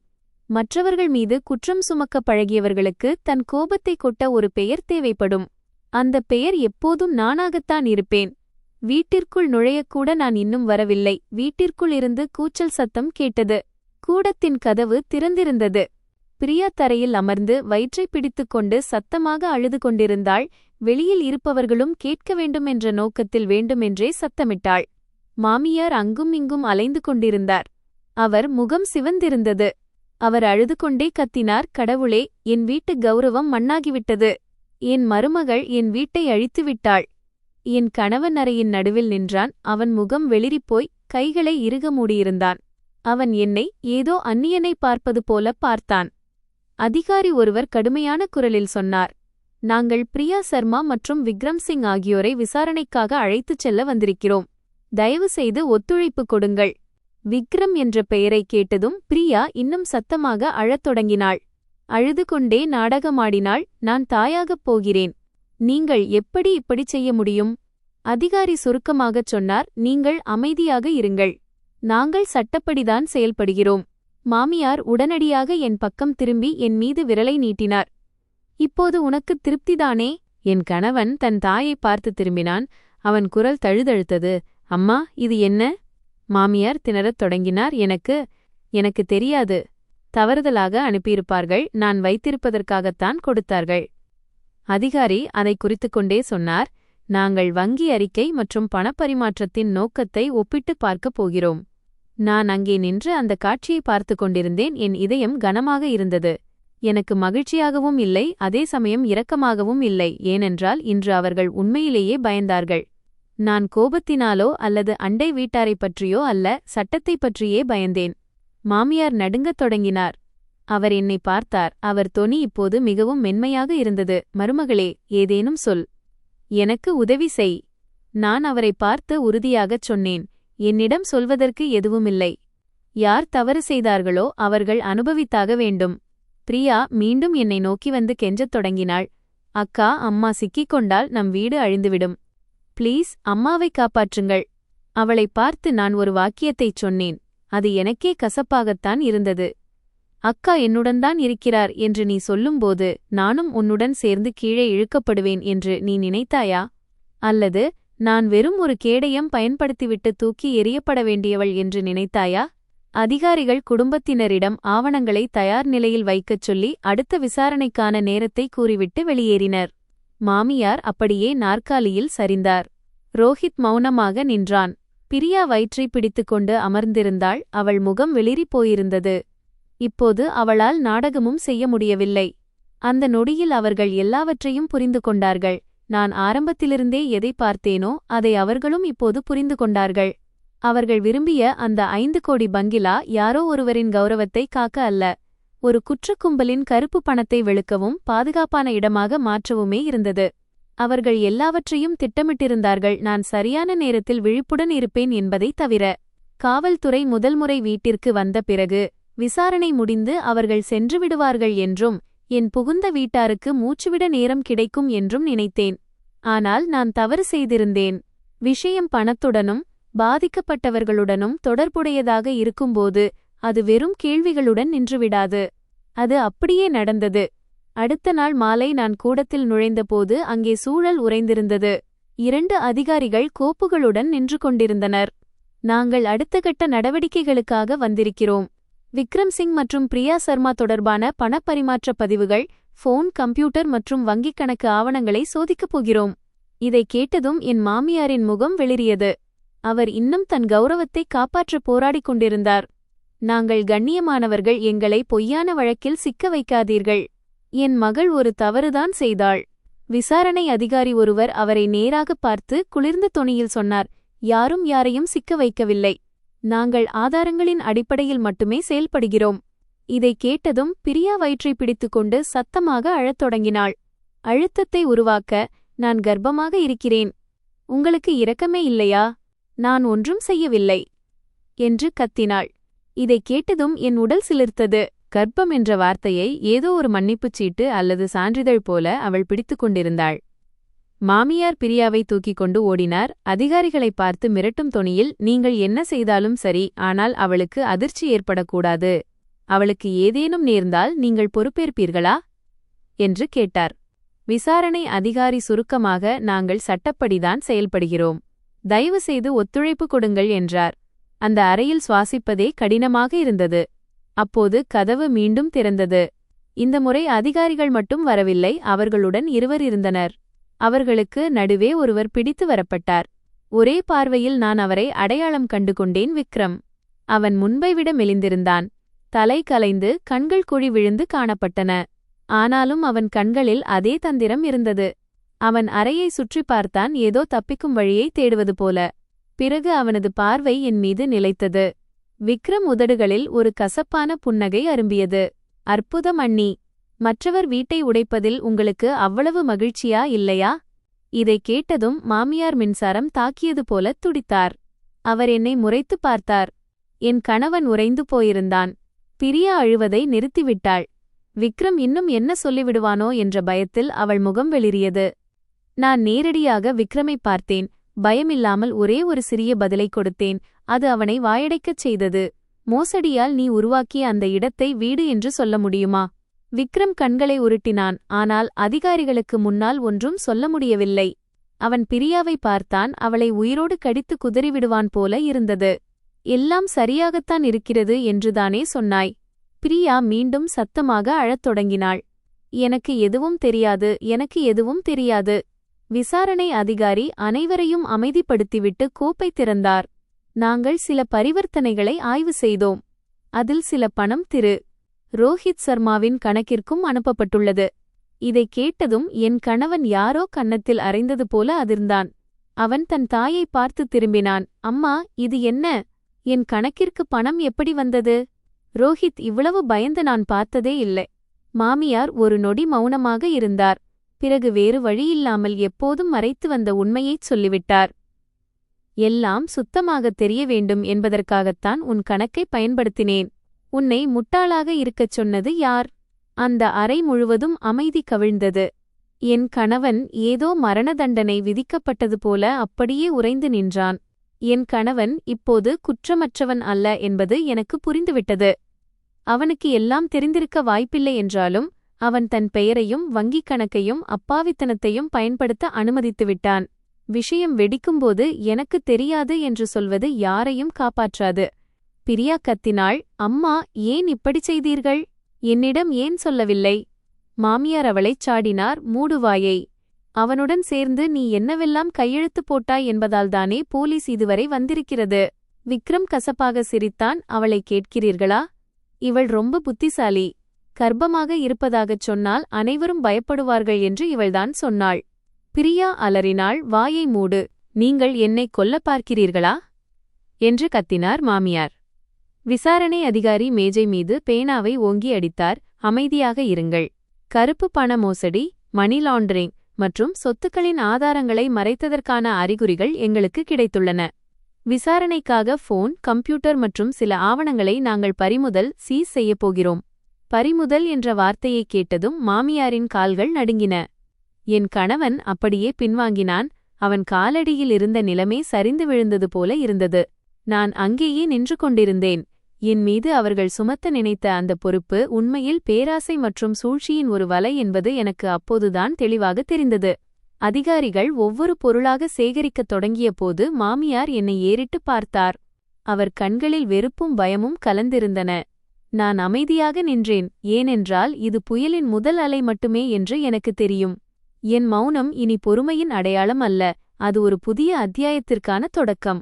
அங்கே அழுது கொண்டோ கௌரவத்தின் பெயராலோ அல்லது கர்ப்பத்தைக் காட்டியோ என்னை மீண்டும் கட்டுப்படுத்த முடியாது என்பதை அவர்கள் உணரத் தொடங்கினர். அன்று நடந்த விசாரணைக்குப் பிறகு என் புகுந்த வீட்டில் விஷயங்கள் ஒவ்வொன்றாக சரிந்து விழத் தொடங்கின. அது எவ்வளவு வேகமாக நடந்தது என்றால் யாராலும் அதை ஒழுக்கத்தின் நூலால் தைத்து நிறுத்த முடியவில்லை. போலீஸ் வாகனத்தையோ அல்லது நோட்டீஸையோ விட பயங்கரமான ஒன்று இருந்தது. அது தெருவில் பைக் வேகத்தை விட வேகமாக பரவிய வதந்தி. ஒரே காலையில் அண்டை வீட்டார் வாசலில் நின்று கிசுகிசுப்பதை கேட்டேன். சர்மா குடும்பத்தினர் மோசடியில் சிக்கிவிட்டார்கள். Money laundering வழக்காம். முன்பு மரியாதையுடன் பேசியவர்கள் இப்போது கண்களை தவிர்த்தனர். எப்போதும் தலை நிமிர்ந்து நடந்த என் மாமியார் இப்போது தெருவில் நடக்கும்போது பழைய தெரிந்தவர்கள் முகத்தை திருப்பிக் கொள்வதைக் கண்டு துடித்தார். பலருடைய கௌரவம் வெறும் மேலோட்டமான ஒரு தோல் மட்டுமே என்பதை நான் புரிந்து கொண்டேன். அந்த தோல் கிழிந்ததும் மற்றவர்கள் மீது குற்றம் சுமத்துவதைத் தவிர அவர்களிடம் வேறொன்றும் இருக்கவில்லை. ரோஹித்தின் நிலையும் மோசமாக இருந்தது. ஒரு காலை அவன் அலுவலகத்திலிருந்து சீக்கிரம் வந்துவிட்டான். முகம் வெளிறிப்போய் இருந்தது. நிறுவனம் என்னிடம் விளக்கம் கேட்டுள்ளது. விசாரணை முடியும் வரை என்னை இடைநீக்கம் சஸ்பெண்ட் செய்துள்ளனர் என்றான். எனக்கு ஆச்சரியமாக இல்லை. வங்கிக் கணக்கில் சந்தேகத்திற்குரிய பரிவர்த்தனைகள் இருக்கும்போது எந்த நிறுவனமும் ஆபத்தை எடுக்காது. ரோஹித் எப்போதும் தன் கௌரவமான பிம்பத்தை வைத்தே வாழ்ந்தவன். அதுவும் சரிந்ததும் அவனிடம் மீதமில்லை. பிரியா எந்த கற்பத்தை தன் கேடயமாக நினைத்தாளோ அதுவே அவளுக்கு மிகப்பெரிய சுமையாக மாறியது. அவள் மீது கடுமையான கண்காணிப்பு தொடங்கியது. மருத்துவமனைக்கு செல்வது இப்போது தனிப்பட்ட விஷயமல்ல, அது வழக்கின் கோப்பில் ஒரு பகுதியாக மாறிவிட்டது. அவள் வயிற்றை பிடித்துக்கொண்டு அழுதபோதெல்லாம் மாமியார் இப்போது ஆறுதல் சொல்லவில்லை, அவளை ஒரு பெரும் தொல்லையாகவே பார்த்தார். இந்த வயிற்றைக் காட்டி உலகம் பயப்படும் என்று நினைத்தாள். இப்போது இதுவே ஒரு சாட்சியாக மாறிவிட்டது என்று மாமியார் சொல்வதை நான் ஒருமுறை கேட்டேன். வீட்டின் சூழல் மூச்சு திணற வைக்கும் அளவிற்கு மோசமானது. மாமியார் இப்போது போலீசுடன் அல்ல, வீட்டு உறுப்பினர்களுடனேயே சண்டையிட்டார்.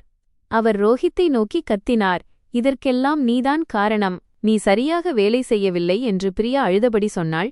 நான் கர்ப்பமாக இருக்கிறேன், நீ என் மீது கத்துகிறாய். என் மாமியார் என் மீது கத்தினார், வாயை மூடு. கர்ப்பமாக இருக்கும்போதும் அவனுக்கு பணம் அனுப்பியிருக்கிறாய். எனக்கு தெரியாது என்று நினைக்கிறாயா? இப்படி சண்டைகள் தொடர்ந்தன. இப்போது யாரும் கண்ணியமானவர்களாக நடிக்கும் நாடகத்தை மேற்கொள்ளவில்லை. வீட்டில் இந்த குழப்பங்கள் நடந்து கொண்டிருந்தபோது உறவினர்கள் வரத் தொடங்கினார்கள். ஒருவர் நலம் விசாரிக்க, இன்னொருவர் வீடு எவ்வளவு அழிந்திருக்கிறது என்று வேடிக்கை பார்க்க வந்தனர். அன்று பங்களா வாங்க வேண்டும் என்று எனக்கு அறிவுரை கூறிய அந்த அத்தை இன்று பெருமூச்சு விட்டு, கடவுளே, இது எப்படி நடந்தது என்றார். என் மாமியார் உடனடியாக தன் தொனியை மாற்றிக்கொண்டு அனைவர் முன்னிலையிலும் என் மீது விரலை நீட்டினார். இவள்தான் எங்கள் வீட்டில் வலையை விரித்தாள். இவள்தான் போலீசுக்கு காகிதங்களை கொடுத்தாள். இல்லையென்றால் எங்கள் வீடு சுத்தமாக இருந்திருக்கும். நான் அங்கேயே நின்று அவர்களை பார்த்து கொண்டிருந்தேன். என் இதயம் குளிர்ந்து போயிருந்தது. இப்போது எனக்கு அதிர்ச்சியாக இல்லை. பிரச்சனையில் சிக்கியவுடன் பலி ஆட்டை தேடும் இவர்களைக் கண்டு எனக்கு இரக்கம்தான் வந்தது. நான் மாமியாரிடம் சொன்னேன், மாமியாரே, பள்ளத்தை நீங்களேதான் தோண்டினீர்கள். நான் அதனுள் உங்களோடு குதிக்கவில்லை, அவ்வளவுதான். அனைவரும் அமைதியானார்கள். ஏனெனில் தவறு இல்லை என்றால் யாரும் விசாரணைக்காக வரமாட்டார்கள் என்பது எல்லோருக்கும் தெரியும். ரோஹித் என்னை ஒரு மூலையில் அழைத்துச் சென்று கெஞ்சினான், மீரா, ப்ளீஸ் எனக்கு உதவி செய். நீ என் மனைவி. நீ காப்பாற்றவில்லை என்றால் யார் காப்பாற்றுவார்கள்? அவனை பார்த்தேன். முதன்முறையாக ஒரு அந்நியனை பார்ப்பது போல இருந்தது. அவன் என்னிடம் காப்பாற்றும்படி பிச்சையெடுக்கிறான். ஆனால் என் மீது அழுத்தம் கொடுக்கப்பட்ட போதும், நான் திட்டப்பட்ட போதும், என்னை ஏடிஎம் மெஷின் போல பயன்படுத்திய போதும் அவன் என்னை காப்பாற்றவில்லை. நான் அமைதியாக, ஆனால் பாறையைப் போல உறுதியான குரலில் சொன்னேன், நான் உன் மனைவி ரோஹித். உன் அம்மாவின் குற்றங்களுக்கு நான் கவசம் அல்ல. ரோஹித் நின்றான். அவன் கண்கள் சிவந்தன. எனக்கு தெரியும், நான் தவறு செய்துவிட்டேன். நான் மேலும் விவாதிக்க விரும்பவில்லை. இங்கே தங்குவது என்றால் அவர்களின் குற்றங்களிலும் பிச்சையிலும் என்னை தள்ளிக்கொள்வது என்று எனக்கு தெரியும். அந்த நபர் தன் பொருட்களை பேக் செய்தார். நான் எல்லாவற்றையும் எடுத்துக்கொள்ளவில்லை. மிகவும் அவசியமானவை என் தனிப்பட்ட ஆவணங்கள், சில ஆடைகள் மற்றும் என் சொந்த பணத்தில் வாங்கிய பொருட்களை மட்டும் எடுத்தேன். மேஜை மீது வழக்கறிஞர் குப்தா தயாரித்த நிதிப்பிரிப்பு ஆவணங்களையும் விவாகரத்து மனுவையும் வைத்தேன். நான் கத்த வேண்டிய அவசியமில்லை. இந்த கதைக்கு ஒரு முற்றுப்புள்ளி வைக்க வேண்டும், அவ்வளவுதான். ரோஹித் என்னை பையுடன் பார்த்ததும் கதவின் பின்னால் ஓடி வந்தான். மீரா, நான் தவறு செய்துவிட்டேன். என்னை விட்டுப் போகாதே. நான் அம்மாவிடம் பேசுகிறேன். எல்லாவற்றையும் சரிசெய்கிறேன். நான் கதவுக்கு உள்ளே நின்று, என் மனதில் இருந்த கோபம் மறைந்து ஒரு ஆழ்ந்த சோர்வு மட்டுமே இருந்த நிலையில் மெதுவாகச் சொன்னேன், ரோஹித், உன் தவறு நீ மௌனமாக இருந்த அன்றே தொடங்கிவிட்டது. இது அவனை வேதனைப்படுத்துவதற்காகச் சொல்லவில்லை. அவர்களின் மௌனம்தான் என் நம்பிக்கையை எப்போதோ கொன்றுவிட்டது என்பதை நினைவூட்டச் சொன்னேன். அந்த வீட்டை விட்டு இரவில் வெளியேறினேன். தெருவில் இருட்டாக இருந்தது. குளிர்ந்த காற்று வீசிக்கொண்டிருந்தது. ஆனால் என் நெஞ்சில் ஒரு விசித்திரமான லேசான உணர்வு இருந்தது. நான் ஜெயித்துவிட்டேன் என்று எனக்கு தோன்றவில்லை. என் மீது நானே சுமத்திக் கொண்ட ஒரு பாரத்தை இறக்கி வைத்துவிட்டேன் என்று மட்டுமே தோன்றியது. சில இடங்கள் இருக்கின்றன, அங்கு ஒரு நாள் கூடுதலாக தங்குவது என்பது ஒரு நாள் கூடுதலாக உங்களை நீங்களே காயப்படுத்திக் கொள்வதற்கு சமம். நீண்ட காலத்திற்குப் பிறகு எனக்கு புரிந்தது, அமைதி என்றால் மௌனமாக இருப்பது அல்ல. அமைதி என்றால் உங்கள் சுயமரியாதை எங்கு முடிந்துவிட்டதோ அந்த இடத்தை விட்டு வெளியேறும் தைரியத்தைக் கொண்டிருப்பது. அடுத்த சில நாட்களில் நான் நினைத்தது போலவே எல்லாம் நடந்தது.